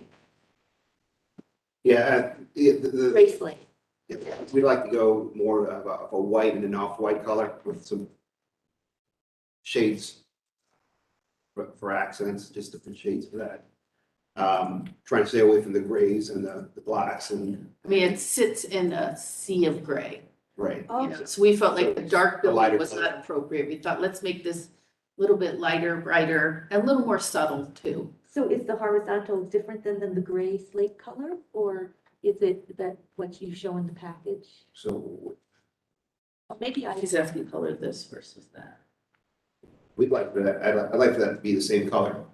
So just more of a texture. Yeah. Oh, correct. so when you're saying that So- the horizontal now will be very similar to the vertical, Correct. and not the gray slate that you have. Right. Yeah, I think where the, you know, obviously, you can see the differences obviously in the orientation of the materials. That's when you definitely accented. Those are our accents. They wanted a little more of a subtle hand to it, is how I would.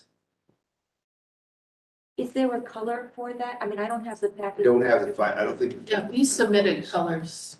Cobblestones, but I think. Maybe when I saw the gray slate, Yeah. maybe I was, see the gray slate, maybe Oh, it wasn't okay. the color. Oh, yeah. Oh, I see. See, the cobblestone says it's the vertical, and then I saw the gray slate as the horizontal. Yeah, it's, Those are those are the colors available for the manufacturer. We'd like to get A a more custom, custom color. I see. We can submit colors to that off-white. That's okay, at a later time. Staff approval, would that be okay? Final colors. I think so. What do you think? You're saying they'd be off-white and. Maybe an off-white color, right? Yeah, more of a creamier. I think that's fine if it works for the commission. That's fine. Trying to stay away from the grays, blacks. Okay, any other questions here? We have seen this. Any thoughts, people? It's basically what we had before. I had a question about the window. So the windows look very nice to me, but I didn't see, can you just talk about the mullion? Does that have some depth to it? it's Anderson, and I think they have 3 different mullions. They do have through a couple different size mullions. I think it's a 3/4 inch is what that those It's a little bit like a trapezoid. Okay, so let's say if you look at it in profile, it's not flat, it has. It's not a flat. Oh, that's good. Okay. And is it expressed on the outside of the glass? That is on the inside of the glass. That one's. It's on the inside It's of on the the inside glass, of so the you're glass. gonna have a flat Flat. glass. Okay? So is this back for coloring? Is that word? No, it's just for final approval. We looked at it at, I remember. Conceptual. Yeah, okay. Yeah. So now they, And there's also a building section in the back, I don't know if you got it. And you're coming back with landscape as well? Yes, yes. why don't you show us the landscaping plan here if you would, just for a second? She's coming back. We'll have to come back. Oh, you're coming Yeah. back for Yeah. that. How about when they come back with landscaping, they can bring back the color? Oh, that's good. I mean, Yeah, custom color you have. Can you render it so we can kind of see it all as a composite? I'm Like show the sorry? colors on the elevation? Oh. Okay, yeah, it's just, they're shaped wide, so they don't. I kind of want to see it all together before they commit. I mean, can we get it translated properly on a, What color is the brick? Is the brick base? same, It's same, painted. it's painted brick, The off-white then? with the off-white, correct? Oh, so Just a it'll be little bit. monochrome, everything's the same color? Well, the windows are black. The Are black. windows and I'll tell you what, I think you'd get a lot out of windows in which the buttons were actually expressed, as opposed to putting them into the glass. I think it loses something, and I think on a building like this where it's monochromatic, I think the windows, you're gonna get a lot out of having, maybe a little upgraded window product. You don't have that many windows on this thing, but if you could do that. I'd have to see if that is available on that Anderson line. Because you say that the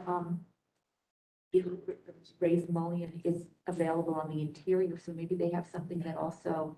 Or in the middle of the glass, whatever. So- Yeah, I know it's sandwiches pretty much inside the glass. So I don't know, from my standpoint, I think you lose a lot on that. And I think on this kind of project where it's this small kind of thing, it's just gonna add some richness that is gonna be real important. I mean, you're using hardy plank, you're not, that's not a hugely expensive product. I know everything is expensive these days. I'm not trying to diminish that. But I think if we could get you to do that, I think you'd get value out of that. I think it'd make your project look better. I can submit a cut sheet on a different window that has an applied mullion on the outside. Applied, Well, on the outside, where you can see it on the outside. so it goes through the window, basically. So it sits on the outside of the glass. They have, typically, and Bob would know, that they don't, the real mullion, that would be very expensive because then every pane would have to be. Yeah. But I think even very high quality windows will have it, applied. I think that. I don't know, what do you think about mullions, Bob? I think that they're applied on the outside, you get a little bit of a shadow light. Yeah. That you don't get if they're just inside the window. And can they be, is that substantial enough so that it works? Oh, I think so, sure. On a building like this. I think Okay. simulate vital light, that's what the manufacturers refer to them, as simulate the vital light. Yes, applied on the right, outside. right. You do that. Okay, No, I think that's fine. okay, what's everybody, Inside and outside. If I It's may, real hard to tell the difference. okay, I know some manufacturers, you have to have it made that way, or some, I can see if that A100, if we can apply them on the outside. Sometimes they have a package that you can purchase. Right. well, That is. we're gonna try to make a motion here, I think, so we've gotta have that be part of the motion, I think, I think if we wanna do that. Yeah, we've agreed that we can do the mullions on the outside. Okay, Yeah, if we have to switch manufacturers, we will. okay, When fine. you mentioned right now they're on the inside, did you mean, because I might have misunderstood, did you mean it was the inside of the glazing in the center, or did you mean it was on the interior? No, it's it's inside of the glazing, so Inside it's of the between glazing. both panes of Okay, glass. yeah, that would be good. I think the simulated, Vital light. would be fine. It's seven, On the I just- inside of the glassing, So the on the outside, simulated divided lights with So there's a place Have the shower. outside. This is done on the outside. Yes. Okay, so that's what we're talking about. Is there a motion here? Does anybody want to do anything? We need to move this along. We've seen it. And we can do one of two things. They can come back with specific colors and we can approve it. Okay, or we can just say hey, it's going to be off-white and let Lewis do it. What do we want to do in this? I think because they're coming back for the landscape, and you said you were okay with bringing the custom colors, and because it will be custom, and you're not quite. Can you sure. bring the colors with you then? Yeah, we might try to get actual samples. And then I think maybe that's the a good idea. window, and then maybe the new window. And you can bring us the specification on the new window. Does that sound good? Yeah. So what are we going to approve then at this point? Moving that we approve the project subject to them coming back with those things so they can Yes. keep moving ahead. I think so. Is that correct? Is that what you want to do? Is that what you're proposing? You want me to Yes. Is there a motion to that effect? make the motion to approve the project with the condition, come back with the window detail showing the, showing the mullion on the outside, the mullion profile, and the landscape plan and the custom colors. And if you can, just a very simple rendering of what the colors will look like altogether, what the project will look like altogether. I just want to clarify that we can do this subject that basically he could stamp the drawings so we could get it submitted for permit since it's taking so long Yes. with those conditions. Yes. That's the And object. again, I don't think we're at odds on you, with you on, we're saying we like your colors, but we need to have a specific. I think we figured out what we're going to do on windows, but we need to see a specific. And then landscaping, let's get specific, which you were going to do anyway. Yes. Does that sound good? Yes, that sounds Okay, good. and that's, Submit the plan. Yes. Yeah, because it's just. Okay. No, I understand. And so we're going to try to get you guys moving. Okay, so there's a motion, Janet, and is there a second, Mike? Okay, I think we know what we're voting on. Any other questions or comments? Anything from the audience? All those in favor say aye. Aye. That motion carries, and he can give you your COA. Okay, great. Thank you. Thank you. Appreciate your working through this. Okay, next case, please. Mike left. Yeah. Move along. Next, You're going to recuse yourself again? Okay. okay. Okay.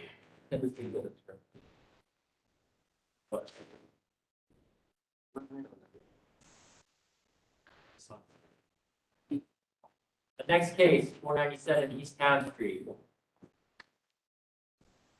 So here it is at the corner of the southwest corner of Washington and East Town, across from Utopia Park. Site visit pictures. Here, go through them quickly, we did them last month, but here's the site. Looking southwest, looking west, looking northwest. Here you can see the building that will be next door. Two of the neighboring family residential buildings. This is kind of the context. This is diagonally across the street to the northeast. This is the park.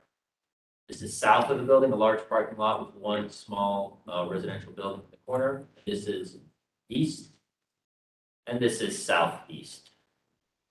So the applicant is proposing construction of a 98-unit multifamily development. It will be located on the vacant lot on the southwest corner of East Town Street and South Washington Avenue across from Pillsbury Park. The project lies within the East Town Historic District and will be reviewed by the Historic Resources Commission. It was approved at the Historic Resources Commission on September 16th. So all the details remain the same from the last meeting. The applicant presented conceptually in August 2021. The feedback was as follows. Whitman stated that materials are critical on a project which tries to mimic an older style. He felt the porch area should be a bit higher. It looked compressed. Lumbersage asked if there was anything they could do to improve the parking garage on Washington.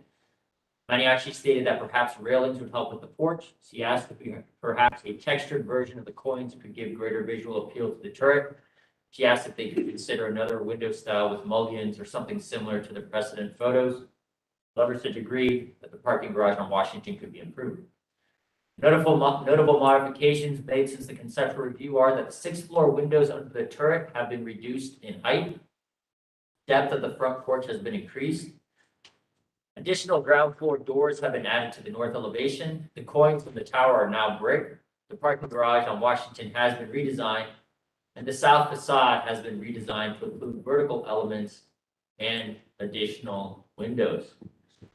Commission encourages maximizing the investment potential on the stuff of a site, but stresses compatibility. Front-facing facades, those facing streets and public parks, civic spaces should demonstrate a high level of design. And for the historic district, new construction should be distinct but compatible with adjacent historic buildings, and materials should be of high quality and durability. The proposal generally meets the guidelines as stated above. The design is distinct but compatible with adjacent historic properties. Ground floor parking is hidden, and the site plan respects the building setback along Town Street. Like I said, it was approved by the HRC on 9/16. Condition that they return with window installation details and lighting, and that HRC staff further approve the colors. Very good. And who's here for the applicant, please? David Maleka with Moody Nolan. And Matt Woods with CBVC. Would you raise your right hands? You swear and affirm the testimony you're about to give is the truth, the whole truth, and nothing but the truth. So say I do. I do. Thanks so much. Go ahead. Why don't we do this? Since we've seen it and we've seen it in depth. One thing popped up here. There were a couple conditions that the Historic Resources Commission wanted to see. Yes. Would you just address those? And I assume that you tell us what the outcome of that was. And then let's kind of focus on what maybe some of your adjustments were. Does that make sense to everybody here? Yeah. Okay, thanks. So we have sent additional details of the windows and sections and trim details to the Historic Resource Commission. They received that on Friday, which was a request. It was supposed to go in front of their business meeting on Friday. I don't know how that ended up, but the lighting, we still need to come back on. We have not resubmitted that. So if we approve something here, can we assume that when all the dust clears, what we would approve will have been approved by the Historic Resources Commission? That's correct. Yeah. Okay. Just that so we all understand that. Okay, go ahead. Why don't you talk to us about what maybe some of the changes and tweaks and adjustments you've made are?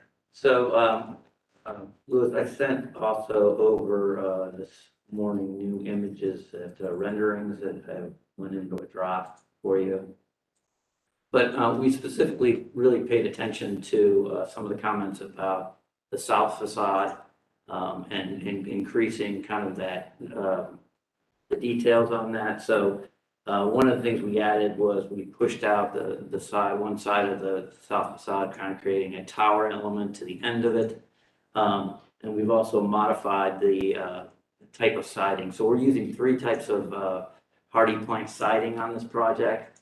We are using the standard, which is really happening, just a lap siding, which is happening really inside the courtyard and in some of the B facades, I'll call them. So we're doing that on the it'd be the west facade, part of the west facade, at least the middle portion of the west facade, and part of the, I think we changed that back. So I think it's primarily on that west facade and inside the courtyard.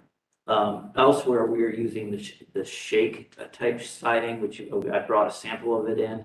That will be on the middle portion of the north face, east face, and the tower portion of the south face. And then we are using a scallop detail on the upper part of this building. So the whole top floor of the building and around the turret will be a scallop design. So again, picking up on that Queen Anne detailing, multiple siding types, and hierarchy.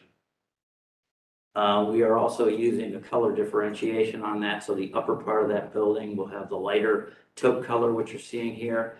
The middle part will have the darker taupe color, and the trim, as you can see in the renderings, will be this dark green trim.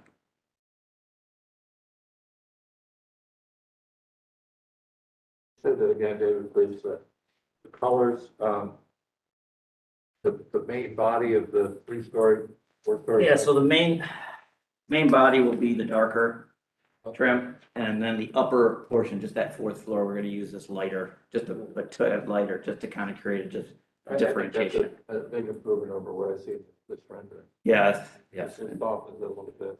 Yeah, I think it'll soften it, and I think the colors on this are a little bit more in keeping with what we were initially thinking, and. Right. Other than that, we lowered the turret a little bit.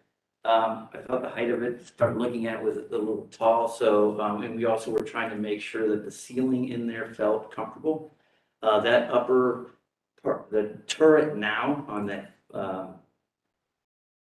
the fifth floor, is going to be a common area now. So we're going to use that as a kind of a lounge parlor for the whole unit. We thought it was such a nice amenity, and it's going to be a volume space. So those lower windows and the upper windows are part of one big room. And we kind of shifted the units around in order to make that happen within the body of it. I don't understand what the turret on the south side is.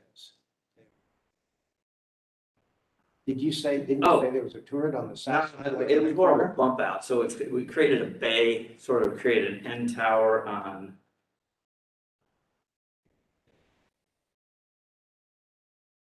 Yes, so on the end of it, you see that, you can see a horizontal line that's creating that. Okay. So we just Toward sorted it the out, east, we toward the created east that side. detail, yes. Okay. And then also we re-articulated the base of this. We kind of created a rhythm pattern, and we went in and really detailed the fencing that's in there. They have finials on them, so it feels more like a very Victorian fence detail. Where would that be? I don't see. That's basically covering up all of the parking. So those open bays, they're brick open bays with fence infill on the base. So the things that look kind of like garage doors. Correct. Have a grate over, right? Yeah, there should be, I think there's a detail in. I think it's on 10, sheet You 10. can click, I'm sorry, the clickers, no, yeah. This one?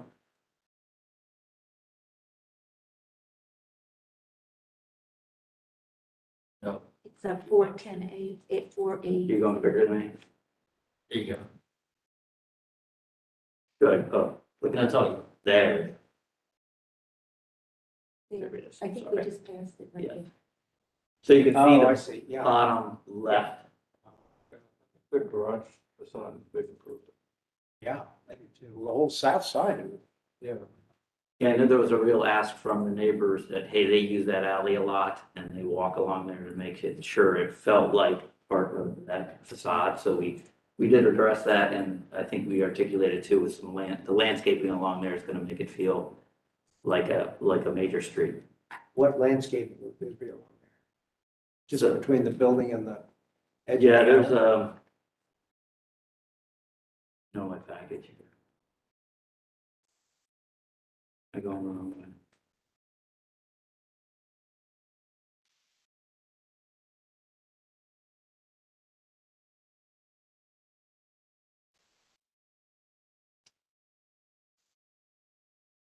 Okay, I see. There it is. Yes, gotcha. Great, that's good.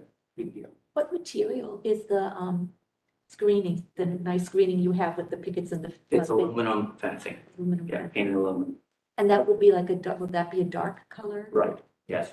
It'll be black. The whole thing will be black. Yeah, that fencing, correct. And where do the two different bricks fit in the building then? So again, for the most part, the darker brick is the base as well as the coining and the headers for the windows. And the lighter is the field. So again, it's the coloration sort of picking up on some of the neighbors. The neighbors are stone, And that lighter color is kind of fitting in with that neighborhood. And then again, we're adding that additional texture of the darker. So these are the most current renderings. They kind of pick up the detailing a little bit more. They're a bit washed out, but they, that's why I brought these color samples to really kind of show. So David, I thought that three-story section above the porch and below the cornice line was the darker color. No. Well, he's talking about Yes. siding. The siding is. Yes, it's this color. It doesn't show really there. So. Correct. That'll be this color. And what Again, material is top. that? Is that the shingles there then? That's the typology of the shingle. Yeah, that's the shake shingle. That would be in the, again, basically that same area that Bob was showing us, that area will have that type material. Again, the top will be, again, the scalps will be of this material. And then in between, you have the kind of synthetic, Trims, yes. So all the trims, again, are as that or equal okay. type trims. And that'll be painted that dark green It'll color. be all dark green. Again, basically the palette you're seeing here. So window surrounds and porches and all the elements will be that darker color. Any other questions or comments? I just have a question about the brick. So it's the brick is used right here at that corner. Correct. Underneath the turret area. And around Yeah, the and around the base of the whole building is correct. So the darker brick, those are the coins? Correct. And then the lighter one, that is the infill? The field, correct. Okay. Any other questions, comments? I think this is a great project. I move approval. There is a motion. Is there a second, please? Second. Okay. Come back with lighting. We'll come back to lighting, yes. Good. Any other questions, comments from anybody? Awesome detail. Anything from the audience? All those in favor say aye. Aye. Those opposed? Motion carries. Thank you. Thank you. Who was the second on that? Well, I don't know. Thank you. Okay, guys. By the way, it's with the understood that you get your final clearance from the HRC. Thank you.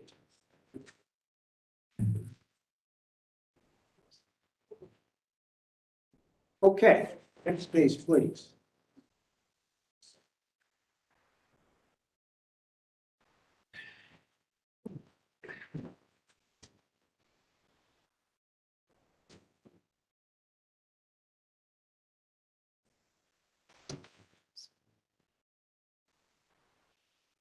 Okay. The final case is 59 Spruce Street. Here it is on the map.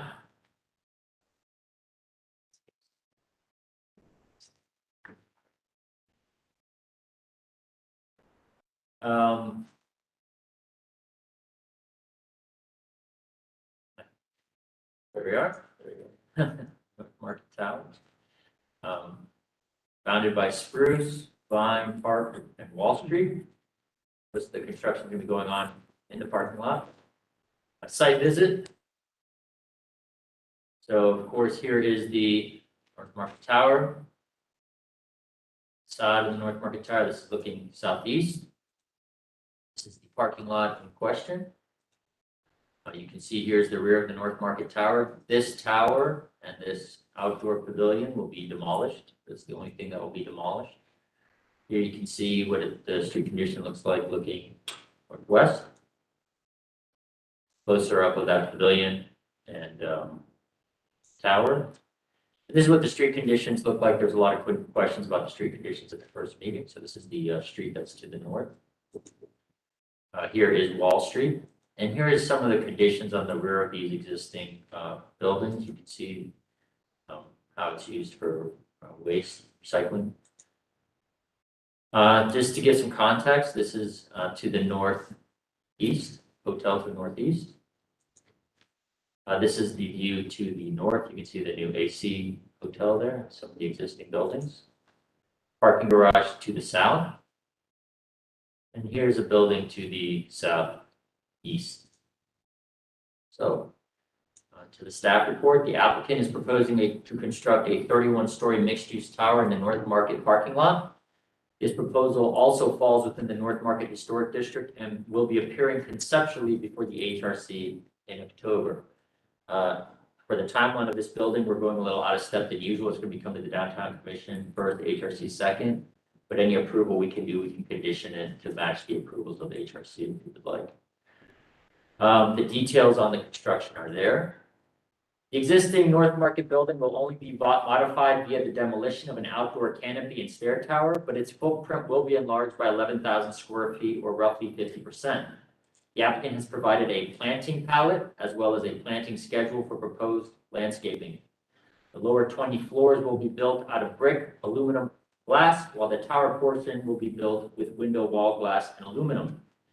35 residential units in the loft level will be reserved for workforce housing.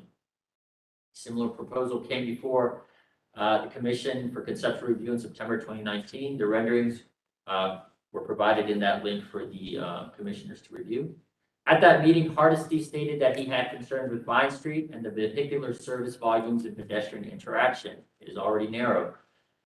Whitman agreed and indicated that they had a clean slate to make streetscape improvements. He asked what the plans were for Wall Street and stressed that the east of the building was very important, also important.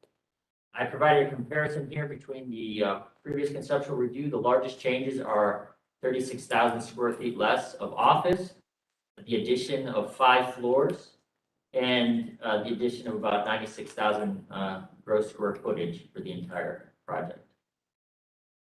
The applicant will be returning in October seeking final approval and will return at a later date with lighting and graphic details. The narrative was provided by the applicants. Hopefully you'll have a chance to review that. So our analysis, the guidelines state that downtown's built environment will continue to be enhanced and energized with new buildings and improvements to the public realm.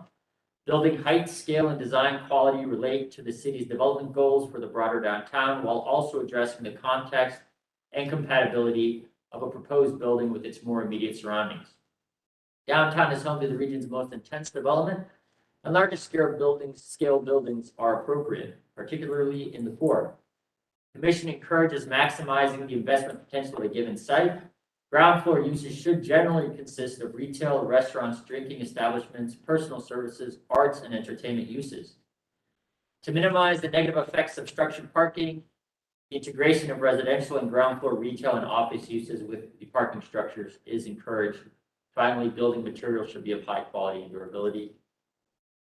In summary, the proposal generally meets the guidelines as stated above. Several property owners to the east have expressed concerns on how the Wall Street improvements will affect the functionality of the alley, which they currently use for waste pickup. To let you know, the city is currently working with the appropriate departments, adjacent landowners, and the North Market and developers on circulation, parking, loading, trash, etc. That's it for my presentation. Mr. Chairman? Yes. I intend to recuse myself on this project. Okay. But because this is a conceptual review, I'm going to watch the presentation. Okay. We're not taking any action. All right. Would you folks identify yourselves, please? Daniel Ayers, principal in charge of for MBBJ Architects. Our parish architect at MBBJ. Would you raise your right hands? Do you swear and affirm the testimony you're about to give is the truth, the whole truth, and nothing but the truth? So say I do. I do. I do. Thank you. Okay, go ahead. All right. Well, excited to be back in front of you for the North Market Mixed Use Project. It's been a little bit of time since the last time we were here, but very excited to walk through some of the changes and updates that we've continued to develop the overall project. A couple of the key things before we start. This has been a great collaboration with both the city, the North Market, and the developer and surrounding neighbors to really start to understand how we're going to impact this and create this as a district. We're looking at this project more than just within our boundaries. It's what's the impact for everyone around, and really enhancing and talking with the market vendors about how this project can really sustain the long term of the North Market, but be a huge asset to the overall city. So there's a lot to this. We're going to hit a lot on, given that we've been here before, the basic massing and design of the tower has stayed consistent with what we had presented 2 years ago. So we're going to hit on more of the details and the development that we've had over the last few years. A couple of these is a continued development on the landscape concept and impact. We really are driving and building upon the history around the site, from the North Market to the rail yards in the Union Station that was previously around here, the Convention Center, and even the new Hilton that's being built. All are kind of building off of the Convention Center and its history. And so we started looking at ways that we could bring in this industrial nature that was around this time, and just more context of understanding of the area and how it can start to influence our thinking and remembrance of a lot of the things that have happened across the site. A lot of development has happened over time in the area on the specific site that we're on, the Kwanzaa hut that was there, to now the current North Market location. As we went through already, general site location is the parking lot adjacent to the North Market, bordered by Spruce Street to the north, Wall Street to the east, and Vine Street to the south. Just a couple, again, we've already gone through most of these, but highlighting then specific elements that we'll be reviewing with HRC, which will be the portions of the project that will be removed for the construction of the new building. We will be working with the North Market on the stair tower removal and replacement for that from an exiting standpoint. And here's an updated stacking diagram. So this is probably one of the most complex projects that we've done, given the way that the programmatic elements are stacking up. So starting from the bottom, retail, ground floor activation is our goal all the way around the project as much as possible. This really helps to enhance the overall neighborhood, but then starts to create that activity that the downtown is requiring and needing. We move up through a 5-level parking garage that is supporting the overall development and the North Market, to 2 floors of office space at around 30,000 square feet for each floor, to a ballroom and meeting room level with some back of house on above that office floor, and then stepping back to 2 floors of residential, lower residential floors. That then sits with 5 floors of hotel, 2 floors of amenity, and another 11 floors of residential above that. So it's complex. There's a lot of different moving pieces to it, but the goal of walking through this is to show also that we are stepping back and looking at this also as a holistic project. We're looking for ways that we can bring people into the downtown, provide a place for them to eat and play, provide a place for people to work, people to live, all while enhancing the original North Market. The tenants and all the merchants that are really looking for how do we continue the activation of the market. This just adds 212 hotel rooms directly connected to the market, which really continues to enhance that, along with 171 residential units, which are on the day-to-day access directly to the market. So all of these aspects are really keying on the original intent of the RFP back when the city put it out, which is the long-term goal of maintaining and keeping the North Market viable for the future. I had 2 quick questions. Sure. On the diagram, I was just wondering, and I'm sure there's a very good reason, but it looks like, you have the loft spaces, and then you have the hotel, and then you have the residences. So I'm just wondering why they are separated and why the hotel isn't in between them. The idea with the lower level residential is we have a larger floor plate there that we can get more units into. We're looking at different ways that we could utilize the overall footprint and efficiency of that lower bar. So by putting the residential there, it also gave us the ability to have multiple residential offerings in different types, and they're going to be different styles. So the lower level is a little bit more industrial, and a lot of the workforce housing will be, the workforce housing is in that. We increased our workforce housing from 15 to 20%. to provide more residential living in the overall building. Oh, right, because that portion where you have the lofts, that is the brick part, it's not the Correct. curtain That's wall correct. tower. And then you were just saying, because it looked like in the program you did reduce the office space by about a third. That We took is, out one that is what floor. you were just talking about, right? Correct. To increase residential. Correct. All right. And understanding where the office market is today, and moving forward, looking at the best option or the best ability for that, for the best use of that space. I think in aggregate, there's still the reality that you're gonna have 24/7 activity on site, that you're gonna have 6 a.m. until midnight, whatever it is, retail offerings, right? So the idea is that there is use being driven on the site, enhancing of truly kind of boots on the street, boots on the site for the market as well. Are the hotel residents that are above the club, are those for lease or for sale? These are all for lease. So no condos in this, in the proposed project. Excuse me, real quick, just so I'm taking notes. Name is Daniel Ayers. in your Brad Parrish, right? Mark Parrish. Mark Parrish, I'm sorry. Brad was here Brad was 5 here. projects ago. Not related. Good guy though. So I want to let Mark kind of walk through a little bit on the renderings and some of the updates. We'll just hit quickly through a number of these updates as we go. And starting at 40,000 foot view here, I think what Dan noted earlier is really important, this idea of a refined industrial kind of affect to the project. And so what we've done here is created a bit more juxtaposition between the podium levels, which we'll get into, the mid-rise of the building, which is the brick, and then the high-rise portion of the building, which is the window wall system above, and trying to get a bit more juxtaposition to help emphasize the differentiated massing of the project at large.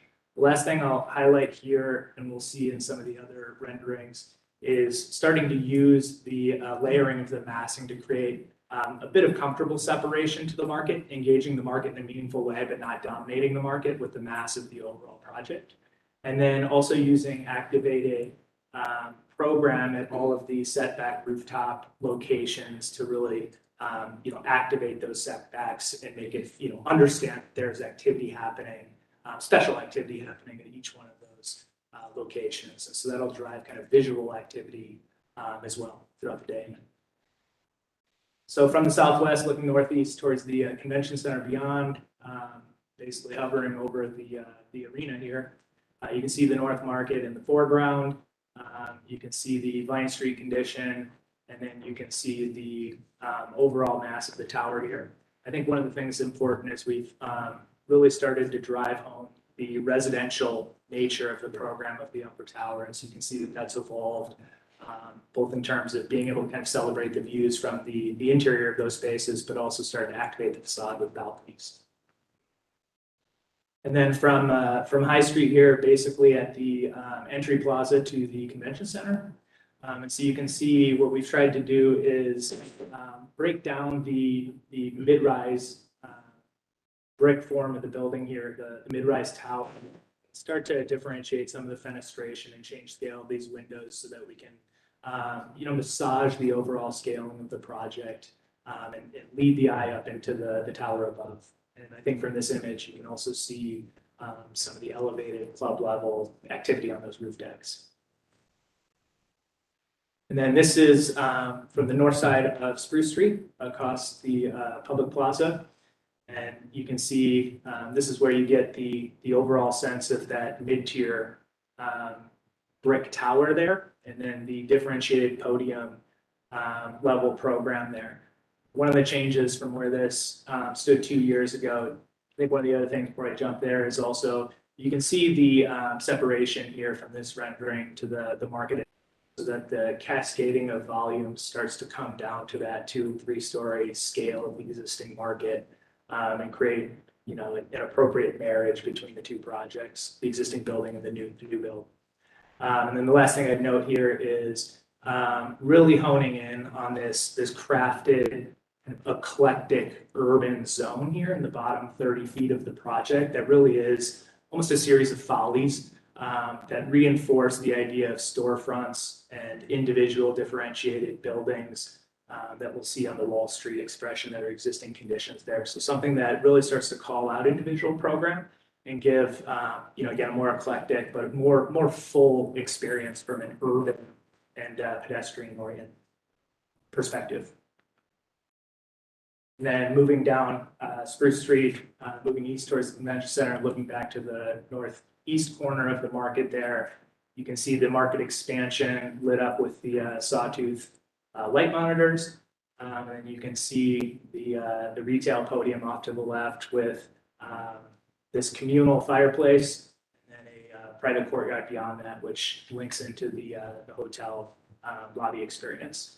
And above there, you can see using exterior lighting to kind of soften and bring down the scale of the building into this bottom 3 floors, but certainly the bottom 5 or 6. And then you can see the peekaboo above of the event space at that first roof deck there. On this north side of the building, This is the north side of the building. right, are those residential units? And then the parking is in the back, or there's parking that comes all the way through? So parking comes all the way through. So those bottom 5 floors are open windows. So, maintaining some consistency of that facade. Yeah. And then you see from the reflectance there, the top 2 floors within the brick mass are the office floors. Okay. And then the hotel event space floors and back of house are the 2 floors both. Where they're open, are they completely open or is there some type of mesh? On that facade, currently they're open there, and then as we move to the west, we have them infill, as you'll see when you come down Spruce Street, so it does not feel like an empty building. You'll have the reflectance and the consistency of that glazing from the west. Yeah, so open, but still have the aluminum, the open frames, the aluminum frame still within. Yeah. To allow for the natural ventilation for the garage. And along this facade, then the hotel lobby will that be 2 floors? If So- you see, Great question. Yeah, so it's 1 and 2 floors is the answer. So we can highlight on that when we look at the plans. The corridor, almost this nave experience connecting from the front door into what we call the hearth, the main kind of central space that everything is connected to at the ground floor, is a double height space. The entry and then the adjacent spaces have a mezzanine space for support of retail and then residential lobby. and that would be, is this partly lobby on the left-hand side that we're looking So at? where there's on this- the left here with the ivy growing up there. That's a double height restaurant space there, at least at this corner. And then off page to the left there it's actually got a mezzanine space in the current planning, kind of an event space within the retail itself. And then the Wall Street looking south, so you can see the existing convention center garage there, existing brick buildings off to the left. So this is the main entry experience of the hotel, and this is the main entry to the project at large. I think that's worth highlighting. So what we've done here is really broken the building down into something that is no longer about the tower. It's not this kind of macro building that never responds to the existing urbanism and constraints of the site. And so we've actually broken this down into something that's more legible as a series of storefronts that responds to the opposite side of Wall Street there. And so what you're seeing lit up here is the main hotel entry. And then further down the street there is the main front door and visual address to the residential above. And what you're seeing is the screening for the parking garage on the Wall Street side here.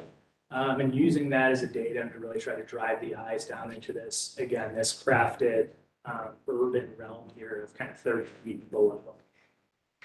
Do you have an opportunity to, I love this. I think this could be kind of a really kind of interesting space here, frankly. Yep. It's kind of the alley and it's the back, but it can be a very interesting space. You have an opportunity to kind of clean up the other side of the street. We'll hit Wall Street a little bit later on the other Okay. side on our proposal. So we'll walk through that in a little bit more detail. I think to your initial point, though, conceptually, the idea of this street as an experience, as a holistic experience, is something that's more old world you'd find in the meatpacking district in New York or Chelsea, or even down on Bourbon Street. Something that's feels older, feels like it's been grounded and anchored there for some time, and the materials will reflect that. and make it feel, kind of seated in that way. And when you talk about Wall Street later, I had some questions about, is that a one or two-way now? Are you extending the sidewalk or not? Because I saw some different ideas in the package, and I know you're still developing. Let's get to Wall Street when you guys. We'll get through those for sure. No, but thank you for bringing it up. So another image looking northwest of the hotel experience. Off to the left there is the residential entry, which floats down the street another 30 feet or so. And then you see the Podium brick building of the retail off to the right there. And then I think what's important to highlight here, and we'll see it in some other renderings, is the upper brick building above. You asked the question about the parking. So was that 16 windows on the upper right page there is parking, and it'll be glazed in from this side to maintain the visual consistency of that facade. And then also highlighting just the kind of quality and depth of the brick detailing on those precast panels, which we can get into. And then this is the southeast corner of the project looking northwest. So coming down Vine Street here to the Wall Street alley, looking north on the alley. You can see the architectural expanded metal mesh screening the Wall Street. What's important with that mesh is we really don't want, in terms of experience on that street, we don't want headlights coming through that, right? So we found a product that allows for a visual screening to the pedestrian, but maintaining an appropriate openness for our ventilation requirements and all that. We'll bring all those materials at the next meeting to show you how it works. And then we've turned the corner with that expression as you work down Vine Street to basically the midpoint of the project there. And I think the last thing programmatically here is that garage door there, and then the entry where that lit up green tree is. We have a porte cochere experience, which didn't really exist 2 years ago. And so truly almost an auto port front door, and elevating that experience and using that as the vehicular, not just ramp, but main entrance to the project holistically. Is there a reason, I mean, I'm sure there's a reason that you do not that you're not screening those cars, like when you maybe mentioned, the portion that as you travel west and you see that over there, and it's not screened. And I understand you probably want something different and not it to be so monotonous, but I'm wondering why it's exposed and if you're considering any type of treatment there. So it's hard to read in this rendering, but we had looked at and we've studied multiple different ones, but given its length, it's around 220 feet in length. And when it was the same all the way across, what we looked at was trying to break it up, trying different aspects, but really opening it up. One, the amount of natural ventilation that we need is pretty high. The other is we're looking at ways that we can bring artwork similar to what was discussed on the Hilton on the ceiling, of ways that, again, that it's kind of a refined industrial. So continuing to just cover everything up, we wanted to express some of it in a way that starts to bring a little bit more of a breakdown to the scale. It's also set back about 15 feet from the property line as you're coming down Vine Street there. So it's set back a little, and it gives just a little bit of a different texture than just covering the whole thing with one overall panel. I can understand. I just think that whatever you end up doing there, people should be able to read it that way, that that's intentional. Yep. And that's, an expression as opposed to we just sort of ran out of facade. Yeah. To be frank, some of it's pragmatic horse trading. And so recognizing we have a 5.5-story parking garage at the base of this building, elevating that up over this rich experiential ground plane. And then, as we noted when we were looking at the west corner, by trading out elements like this, it allows us to infill and make more meaningful the northeast corner from the convention center off of Spruce Street and off of the public plaza.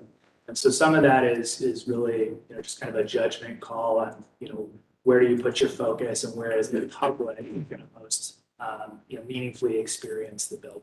We also have a very wide open camera angle on this to give you all the information. When you're walking down the street, your view is much more focused. More people will be experiencing differently, and we can try to show that in other ways too, of how the view down Spruce Street will look. versus trying to give you all of it in one view. So Are there any buildings across the street Just- that are? just parking The parking's right. it's all parking. It's Correct. all parking, similarly screened. Okay, we'll keep moving. I know there's a lot here. We're not going to go through all the detail. Hopefully you had a chance to review it ahead of time. This is a quick diagram on the overall landscape concept of how we're looking at each side of this. So the arrow and line that is focusing around Spruce Street is really that tying connection from the convention center into the plaza to the existing North Market and enhancing that whole face and streetscape all the way across to the north side of Spruce Street. This is in collaboration with the city. We've been working with them closely on that side of it. Today, we're staying within our property line, but this gives you a sense of how we're addressing that. And then Wall Street changes. So the paving changes. It's a different color pavement once you cross onto Wall Street. Again, it's about enhancing that zone through there and working on a number of those aspects. So circulation and access coming into the project. As Mark mentioned, the access from Wall Street directly in is the main hotel. Office tenants are coming in there. Residential is just a little bit to the south of that. We do have an access from Vine Street into the market, from Vine next to the loading dock, which brings you into the new expansion of the market. And then continued circulation on the plaza side into the project. Overall site plan, so there's a lot of pieces of this puzzle. So we are looking at this, and as I mentioned earlier, as a bigger district. And so a lot of these are the materials. We'll be bringing all the materials for both architecture and landscape next round. All of the materials currently that are shown here are city approved, except for the cobble that we're proposing on Wall Street. But will be something that we'll continue to work with the city on from that side. All of them fit within the guidelines that we'll be working with with this and working with the city for those approvals. The trees, we do have a planting plan that'll be showing trees that'll be planted in the ground versus in pots. Wall Street has a lot of utilities in it, so a lot of those trees will end up in planters or pots above grade because of the utilities running below Wall Street. But Dan, I think what's important here is differentiated experiences. So Wall Street is the front door to most of the program, not market oriented. So the change in paver material there is recognizing that as sort of a different address and a different experience, as well as the language of the trees will be subtly different from that on Spruce Street. And then also on Spruce Street, just at a macro level here, looking at the public plaza as well as the street and understanding that programmatically there will be times where the market expands. And so finding a way to make this feel, as Dan noted, as a kind of a cohesive space and experience, but also being able to break that down into kind of intimate and more meaningful zones within the footprint proper of our project. And then using trees in a way to soften that. There's a lot of hardscape, but not do so fully and so thoroughly that we're losing these really important view corridors from, for instance, the convention center to the North Market, and understanding the importance of that, in terms of visibility within the civic moment, civic place there. Can you go back one? Yep. Is there any plans to upgrade or improve the Park Street streetscape on the North Market side? That is an area it's again part of what the larger city, as they're looking at a number of the improvements around here from a master plan. That is part of that, not part of what we're currently working on here. But is something the city is, I think, working towards. And there'll be enhancement at the Park Street and Spruce Street intersection, both from a traffic mitigation. We would be making Spruce Street 2 ways. It's currently 1 way to the west. And then it was asked about Wall Street being 1 way or 2 way. Wall Street is 2 way, but at Vine Street, Wall Street is only 1 way south. So you cannot turn from Vine to go north. It was a traffic congestion issue of allowing people to come out of the Vine Street garage and go up north to Spruce. It overloads Spruce Street. So we allow traffic to come south down Wall and exit out onto Vine, but not allow Vine Street to go up into Wall. The reason a wall is two-way is our garage comes out on the south side of Wall and allows then our traffic to go north on Wall Street up to Spruce. And is the intention that, on the east side of Wall, where you have those, back of all of those, those commercial stores, are you, doing any upgrades there? I know you said you were in the process of looking at that and thinking it through, but what is your vision for that? I don't know if, oh shoot, I went too fast maybe. Lewis, if that's. Broke something. Broke something. I don't know if all can jump to the end. Now you've done it. Now I've done it too fast. Because I did see one rendering where Yes. you have. So we have a- cafe. Yep. And then what would happen? Would you have enough room for that I think sidewalk we could as well as the Yeah. two-way and? Yeah, so So you can take us through, sorry, to Please the, fishing that out. The Wall Street section is actually being expanded from the current street section. And so currently, it's really a 3-lane, one lane of parking and two lanes of vehicular access. And then I think about an 8-foot, right? 8-foot sidewalk section on the backside of those businesses. And so we have actually expanded to the west slightly to make that ultimately, call it 4 lanes. It's not really 4 lanes. It's still the same parking on the east off the backside of those businesses. 2-way traffic, as Dan noted, out of the garage, but not 2-way connecting to the south onto Vine Street. And then an additional lane for drop off for the concierge to the residences and then More play down Looper. so excuse me, the street itself actually sets back a bit to the west compared to where it is today. I think to your basic question, I think it's down every time. you're trying to separate out the two pieces of scope. Within our lot line, our expectation is what was on the page, the cobble experience. There's ongoing conversation with the city to match them. So that's what's shown in this diagram here is what's in our side of property line versus what's outside of it that we're working with the city on. And then the backside of the businesses themselves, they're at least new but city standard curbing and then city standard sidewalk on that east side of the businesses to basically integrate that in a meaningful way, get drainage and get everything working appropriately. So these are just some of the existing photos that we showed earlier. This is the current sidewalk and easement for the trash and along Wall Street there. What we're trying to show here is what the existing is. The overhead power lines will also be undergrounded. Overall sidewalk will be removed up to the property line and then new street. The other key aspect here is we've actually, looking at Wall Street in general, we've actually moved our building back 15 feet to the west to provide enough space for both pedestrian walk on both sides of the street and vehicular drop off and pickup on both sides of the street with the 2-way traffic. And then there'll be a solution, because right now that's where all of the dumpsters are. Will there be a solution how that will be handled? So it doesn't like going back to that plan. Yep. And so in this plan, there's a little box on the bottom of which it should say trash, but we will be taking all the current trash along Wall Street there and putting it into our building. And so for all the tenants, it will be brought to Vine Street, which is where it will be collected in an effort to, and been continually working with all the tenants and the businesses along Wall Street to find the proper way for loading and trash removal for that area to enhance that overall Wall Street experience. And so taking that into the project. How many owner, I'm not as familiar with that particular building. Multiple buildings, multiple owners, what is it? Multiple buildings, multiple owners.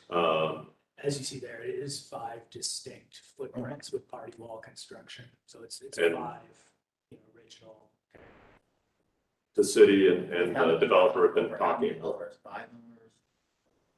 5 to 6 probably. Three owners on that. I thought it was 3 or 4. So working with them all the way from what used to be the Fuzzy's Taco to the north, all the way to where Triad Architects and others is to the south. So yes, working and talking with them about each of these, working through the agreements on how that will all come about. This is our overall and we kind of just kept our building fairly plain, but more looking at how the streetscape and the cleanup. And again, I'll go back and forth between what the existing is today to what the proposal is for the future to clean up that backside. And I think in the foreground, you can see the curb bulb is roughly where the existing curb is today on the west side of the street. You see the expansion of that street where that drop-off zone is, and then the sidewalk before you get to the primary face of the building. The one thing we are looking at changing is Barley's has a need for grain delivery, which currently the deliveries will be moved to the north and south on Vine Street and Spruce Street. But to accommodate that, we are looking at a way that allows for a truck to pull north onto Wall Street for those deliveries. And so again, we're looking at ways to work with the situation, with the current situation within there on Wall Street and work with all the neighbors in that area. I think adding the cobblestone that you have there really helps give it that, visual cue that this is an intimate, historic type of a street that you're creating. And I think when that is all cleaned up, that's really going to be an enhancement to all of those businesses as well. Because they'll have the people that are at the hotel and at the North Market, that's going to be more, I think, of a nice exchange. And then adding planting along that area. And then again, looking from the north side, looking south, how the building will sit. Again, the overall space we're looking at is how's the quality of the space, size of the tower. I think the nice thing with some of the overhangs from our project start to create a scale within the street, and then you saw with the other renderings. Again, the overall goal is enhancing this overall space and working through. At the south end of that street, where we're putting in that functional curb bulb to deal with the traffic mitigation that's been negotiated with the city, creating kind of an additional planted zone that you saw, I think 2 images ago right there, that helps visually anchor that space, kind of holistically as well, as you noted, to really kind of anchor it as a kind of an alley within a larger urban site. What's the city thinking for street lighting? So we'll be coming back for all the street lighting is one of the pieces we'll come back with, but there'll be 2 different sets of street lights again to go with the nature of what Spruce Street is. Has a custom light fixture that we're looking at along with the standard to make sure we have all the foot candles for the pedestrian zone, and then a different set of light fixtures down Wall Street that we'll be coming back with. And we go back to your stacking program. And my question is around the affordability component. It was brought up by Commissioner Menashe as far as why the lots were separated from the other hotel residents. You said that because that is the workforce. Is that the workforce house, or is the affordability interspersed throughout the residents? They are all on the loft level. The main purpose for those lower levels is to differentiate the total number of units to have 2 different types of offering versus just creating a loft level for the workforce. But you also create a socioeconomic divide when you have, let's say, folks who can't afford to live above. You put them on 2 floors where it's known that that's the affordability component. So many times in mixed use, as far as socioeconomically, you intersperse it in other larger cities. So my question is it really a cost issue as far as putting those 2 floors below? Or is there an opportunity to include them within the other hotel residents? I mean, I know you must be getting a incentive from the city, hence the 20% affordability component. Yeah, it's something that we can discuss with the client. A lot of it has been is still in progress, so something to discuss for sure. Thank you. Just to be clear, the loft level is all those units or loft units? No, so that's a great distinction. So those loft level are in total about 60 units. 52 units. Yep. So it's roughly half of those overall units. I think to the point Dan's made twice with those loft level units. As Jan noted, they're within the brick base of the building, so they're gonna have different windows. They're gonna have a bit more raw aesthetic, and they're just a different, what we call offering. The unit layouts are gonna be a bit different. The overall just kind of look, feel, and affect of it's just gonna be essentially a different product with the overall. So what percentage of the units on those 2 floors are affordable? So 35 are affordable out of the 52. 52 total for those 2 floors. Are those 2 floors the only residential in the whole structure? No, the top 11 floors Oh, I, on the page there, are also residential. What does the, distinguish it as hotel residential? Would you describe that term of art? I'm not familiar with it. So the idea, I mean, with the integration of the hotel, the vision from the client and the developer Rockbridge has been around creating that overall branded feel that ties the hotel and the residence together. You see it a lot with the Ritz-Carlton hotel and residences, and so tying the idea of I live in an overall mixed-use building that has a place I can live and the hotel amenities that come with it. So some of that is aesthetic, right? Where there will be visual cues from hotel key room, for instance, and taps, right? Some of the of a unit, and getting some aesthetic kind of symbiosis there. The other piece of that, as Dan noted, is really about offerings, right? And amenity space, and basically more on the operational side. If the project is large. Does that make sense? No. So is it very similar to Levesque then? As far as the hotel there and the residence that are. Similar, Yeah. yeah, it's a good way to look at it. So there's a lot of detail in all the plans. If there's any other questions around that, I don't want to go into too much. I'll open it up to questions from you guys and points of input for us moving forward.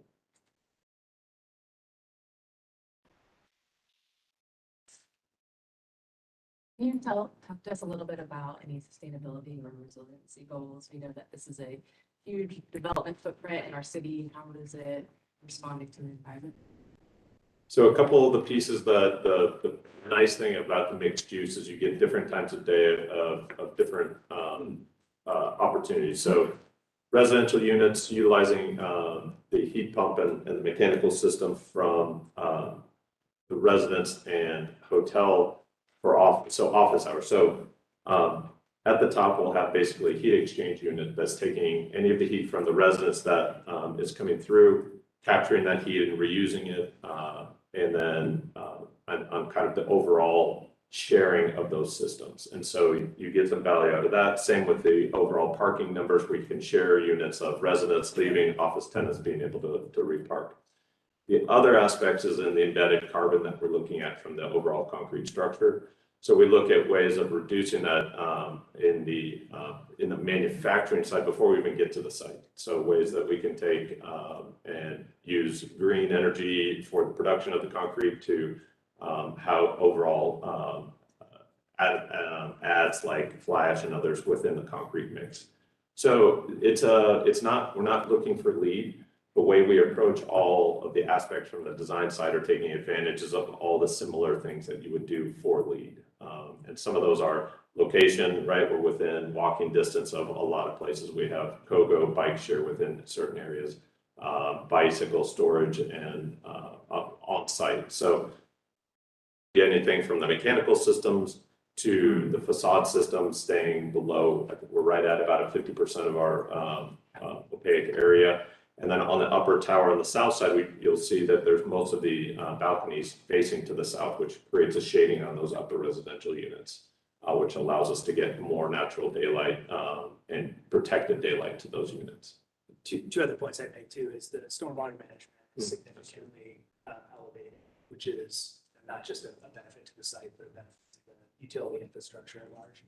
And then the last point I'd make too is really about quality, just stepping away from kind of specifics of kind of a sustainability agenda, the basic reality that the most sustainable thing to do is build a quality building that is going to stand the test of time. People are going to want to have still here in 25, 50, 75, 100 years. And so that's a real driver for this project is the quality and the longevity of the project. So we're not in a scenario where, you're tearing this thing down in 25 years and starting over, all the kind of non-sustainable aspects of doing so. Any other questions? How are you dealing with archaeology? Okay. So archaeologists is here. We will be, the overall site preparations will be before, of course, starting to dig the site. There are a number of vaults and electrical vaults and others within the site that will have to be moved out as part of the overall master plan from the city. We use the example also of what's happened up at the Upper Arlington High School.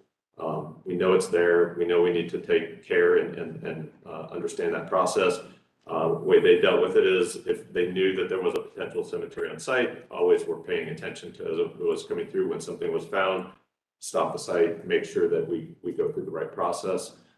So we understand that aspect of it, but we'll be continually working with that as we start to look into the site. Thank you. Any other comments, questions? Thoughts? Okay. I have one thought, and it's about the plaza area on Spruce Street. And I know when you had started the presentation, you talked about how important it is for you to give that character and a sense of place. And I think I saw there was a large fireplace chimney, and that might be an interesting place where you could have like a brick relief of something that, speaks to the character of the neighborhood, something that's iconic. And also, it seems like you have a large shed space, a two-level shed space, that it's probably an extension of the North Market. It's the extension of the market, correct? Correct. So you'll probably, when you develop that, you'll probably be using materials that look like warehouse and look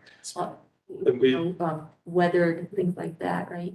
Yeah, and we actually went, we've looked at a lot of this, and one of the things that we noticed on this is if we put brick on everything, it just starts to get too much. So this one does become a little bit of a special shed. It is back to the original concept, an atrium space for the market, really, that's open, and the skylights harken back to that history, but in a different material. And even on the North Market itself, that south side or east side is concrete block and brick, and like it's a mix of materials. So we wanted to play off of that a little and give it a differentiator as part of the new that still ties to the old. And the orientation of the skylight, another commissioner had mentioned that to me, that the orientation, are you concerned in terms of too much light from the east and the west, and maybe making it an orientation to the north? Or It's something we've gone back and forth internally a bunch. I think the reality is, if you want perfect, almost artistic daylight, you're gonna face those monitors north.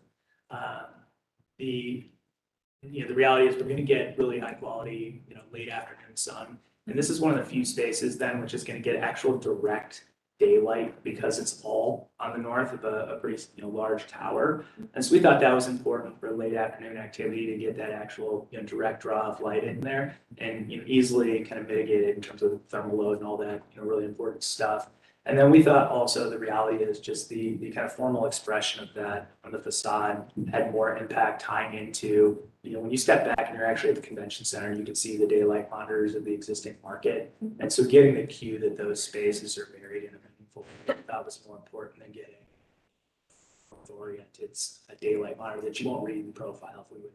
Something we'll have to control with blinds or others on it, but it's something that we have to look at. Yeah, so you've done it just for aesthetic reasons, not for historic reasons. I think it's silly. Just tell me that. Yeah, it's trying to balance it. I think it's one of the areas that we've continued to discuss that we'll continue to evolve, and we'll come back with the right solution for you. And one more really quick thing. There's an overhang, it's where it is that I wrote it down, the intersection of High and Spruce, that elevation, that rendering that you're showing. There's a large, there's a pretty large overhang where the curtain wall tower is coming into the brick structure. And it looks like you have a lot of glazing right under it.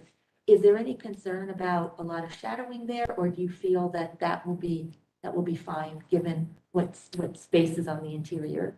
Restaurant and spa level no, spas are in the actual cantilever above, so it's just restaurant and library and lounge that's below it.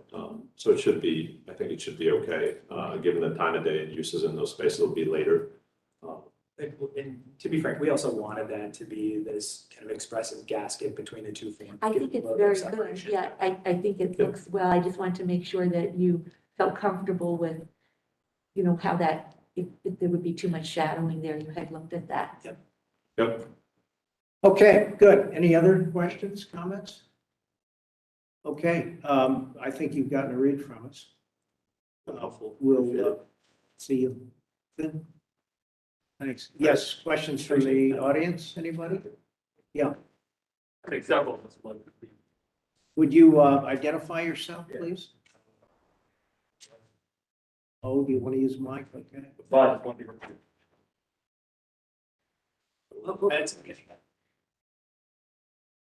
Swear me in, sir?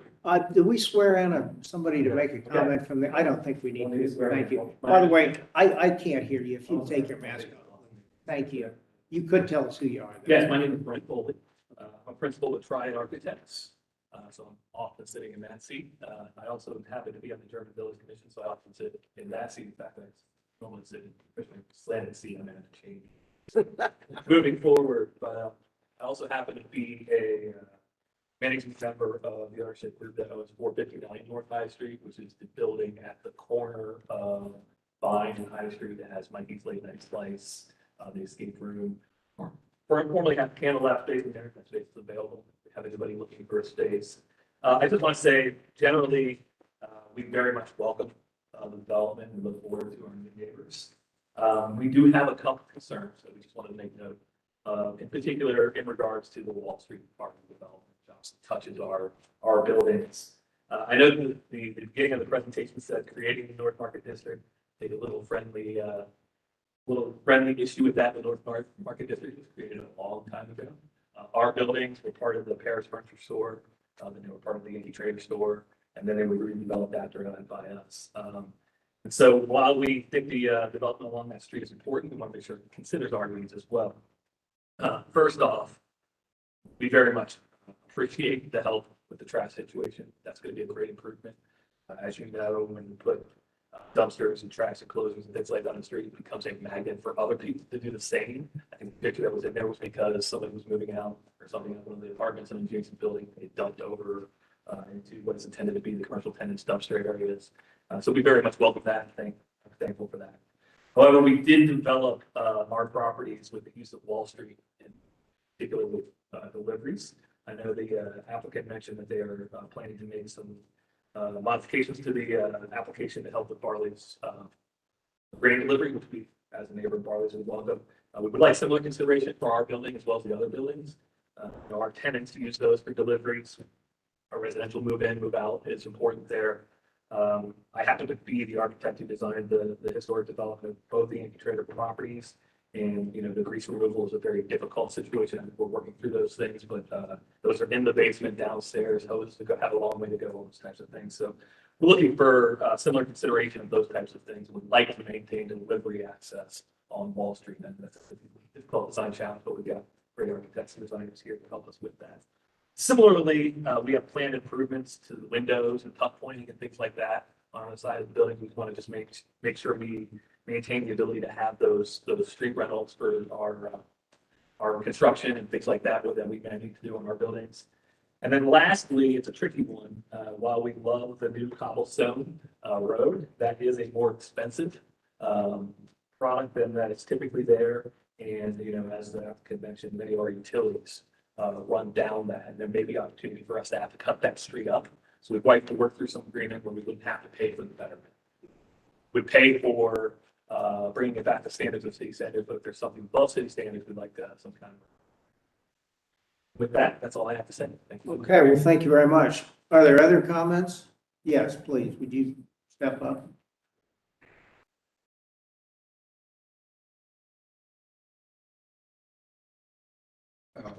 Hello, I'm Clyde Henry. I represent the Yankee and High building. And I agree with the comments that were previously made.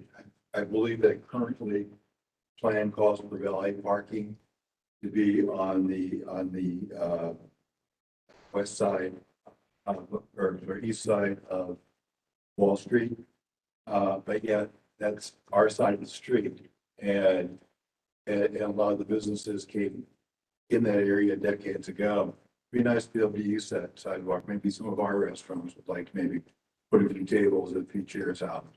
Also, rather than having it all being utilized by the hotel. And the hotel could certainly maybe undercut their building a little bit more to get the valet parking on their side. Also, the trash pickup, we also appreciate that be a little bit more inconvenient for our residents and to carry their trash further. I'm a little concerned that our residents not have to pay a higher price than they're currently paying for trash pickup. There shouldn't be a premium for that inconvenience. So I think that should probably also dealt with. And again, for people moving into the building, deliveries, that really has to be dealt with so that we don't lose the ability to operate. Excuse me, what was your first and last name again? Clyde Henry. Was the last word? Clyde, Clyde is the first name, Henry, Henry. Okay, thank you. Hence. Is the second name. Appreciate the Yankee and High. Thank you. Someone else, please?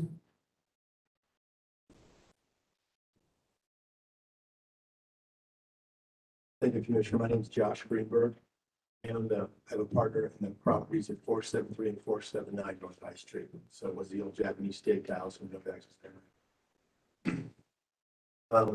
I have some pretty strong concerns with some of the streetscape plan on Wall Street. The possibility of construction in the project, which I do basically support, has already hurt my property. I've lost 2 tenants due to zero construction.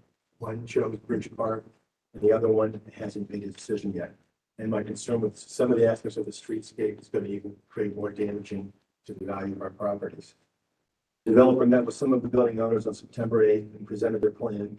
Since then, the more we studied it and what we've learned, and I've been fortunate to have a couple architects that own buildings next door, some of the short and long-term implications we find to be very concerning. There's too many rules, regulations, costs, or to accommodate the streetscape plan, especially on Wall Street. So I would like the other gentleman here, I've invested a lot of time and money with these buildings based on the Wall Street access. And we feel we need to keep the right of way public on that street. Fundamentally, developer is asking us to give up our side of the street for the valet. So to me, it seems a little bit backwards. They are suggesting we move our access on our loading so they can accommodate their access for their loadings and their drops. And look across the city, all the big hotels have undercuts for their valet. I think it's something that could be possibly done here too. Look at the Hilton, the Sheraton, the Renaissance, the Hyatt has the drive up. And I know most big cities, it's happened to be in New York just the last few days. I was paying attention to this. All the big high rises have an ability for their drop off and valet to be off the street. This situation, they're really taking over the street. That severely affects us. Additionally, this street plan is a concern and limits our ability to ever develop our own properties in the future with the lack of the access on Wall Street. I've had 2 boutique hotel chains approach me in the past. Development is part of our plan, probably about 9 years hence when our leases permit that. So that's also a big concern. So we need to keep Wall Street accessible as a public right of way, keep it open during construction also very important. So in conclusion, I wanted to ask the commissioners if we could have a little time, the owners and some of our partners need to discuss some of the specific conditions that we think we need before final approval is given to this project. Okay, thank you. Obviously, you folks are the messengers, but I think you're hearing something that you can convey to the owners. And I'd say these are things that have to be Well, I thought through. think we should hear from city traffic department. Also. Yeah, Is there traffic, anybody yeah. from? That's one, I think, between traffic and the, I guess, question is outside of our property, it's actually a city project that is going on in that area. Is that under this review or under that? Well, you know, I don't know. I mean, are these folks, you folks around, are you talking to the city? Every week. Not, no, I don't mean you. I'm sorry, I meant the three folks that just came up here and What was the question? are you folks talking to the city vis-a-vis what you just spoke about? No, Well, that, you might want to think about doing I that. appreciate that. Yeah. I have a project, we've been approached by the developer, and had conversations with the developer, we've had conversations with the city, but Yeah, I think you want to probably do that. Okay, I think we can do it in collaboration. okay, good. Yeah, yeah, hopefully everything works out here. I think, yeah, it's a great project. Is the city actively pursuing a project to do the things that you showed, the areas that you showed? Yes, that is part of the master plan that the city is working on. Plans to. And a design for the, so the master plan's bigger, correct. But then specifically, they have hired us and Corda to do the engineering for the streetscape. Oh, good. Because of so many of the utilities underground that are tied to this. Oh, I can imagine it's a mess.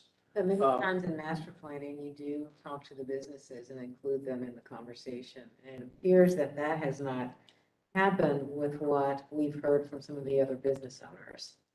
The work has been awarded, it hasn't been started. It hasn't been started.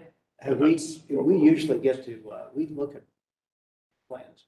Have we, you might want to check into that. Wonder why we haven't seen any of that stuff. Well, they just said they would start the design. It's been awarded, but it hasn't been started officially. Oh, for design. Oh, I thought he was saying awarded for construction. No. Thank you. Sorry. Okay. Okay. And then, yeah, next for us is HRC, which we have submitted for, which we will go for their input. Okay. No, it's not exactly in sequence, but. Gotcha. But is there meeting after our next meeting? HRC? Yeah. Yes, That's not gonna work. This commission needs to hear from HRC before it makes a final decision. The final from HRC before you make a decision. Well, have they seen this at all? Yeah, well, they saw it 2 years ago. Well, And so that's a different project. it's been submitted, and is with HRC currently. We'll go in for conceptual again, because again, most of the commission has changed. So we're kind of having to work through that, but yeah. so the way we discussed, like I said, we can do this and go to HRC. So we prepare to us conceptually first, then we go to HRC conceptually, then we go to us for approval, and then we go for them for approval. But we could state our conditional approval based on any approval by the HRC. Well, Now, of course. if the commission doesn't want to do it that way, let that be known. And Let's just see can you get us the list of those dates? Why don't you do that? And let's just look at it and see what we want to do. Because, you know, sometimes what comes back from the HRC informs some of the decisions we make. Right. Oh, That's the sure. reason why we have done that in that order. So let's just get that list of dates. And maybe, Bob, it's And when we we can- come you can back, send those out to us, Louis, we'll look at them. when we come back, we'll have the comments from HRC, and if we can have those addressed. That's what I We'll talk thought. through it. Maybe I'm confused. We'll have comments from conceptual, From conceptual. but we won't have approval from HRC. Oh, that's, okay. Okay, now, is there anybody else in the audience? I'm not trying to cut anybody off. I'm thinking we've heard from everybody. Is that right? Any comments, questions, thoughts from this group? Question. Okay. When you're looking at the Wall Street, you are the ones that are designing Wall Street for, in other words, for the master plan portion of? We will be part of that team, yes. Okay. What we've done is a conceptual idea of how that all comes together and working with the city. And do you feel that you can, as you're working on that, you can include the residents of the businesses Yeah. to make sure that all of the concerns are looked into and addressed? I don't think we've lost anything by having this discussion today. So I think it's good. Great. Are we done with this one then? Yeah. Good. Okay, thank you. Thank you. Thanks so much. Louis, any other old business? approval of the minutes. Oh, we no, did bids, that. I'm sorry. The administrative- Staff approved applications. Yep. Okay, there's a motion. Is there a second? Second. Second, okay. And Questions, then- comments? Everybody okay? Say aye. This opposed?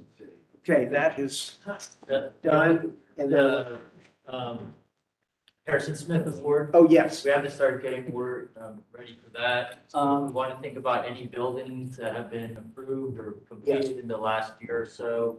Let me know. We can add So it. we're in September. That'll probably be early December, right? December, okay. So So let's start focusing. Any thoughts right now? While everybody's Yeah. sitting here.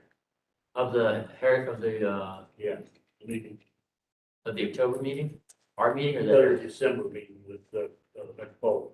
I do not. I may have it. And is Kyle arranging that with Metropolitan Club, or you who set that up with Metropolitan Club? I mean, I have to talk to the Metropolitan Club and have us place on the agenda. You have, or you will, or? I did it last year. Guys, hang on just a second. Kyle says that it would be a December 8th meeting. Okay, Remember what? a December 8th meeting. So we could do October, we can have the next month, we can vote on. We'd like to, I can send out a list just like last time and then. Yeah. That's helpful, yeah. And then we can, vote on it at the next meeting. Any thoughts to throw it out without? If you do, just think of it. You can even email it around if somebody's got a thought on it. I gotta get out of here, guys. It's a long meeting. You guys stay and have lunch here. I'm glad. All right, thank you so much for your time. By the way, thank you, everybody. This was a long meeting. I didn't think it was gonna be that long. Although I knew we'd spend some time with this guy's case here. But thanks, everybody, for your time. Say again. It was like 9 o'clock, we got to 4, I was like,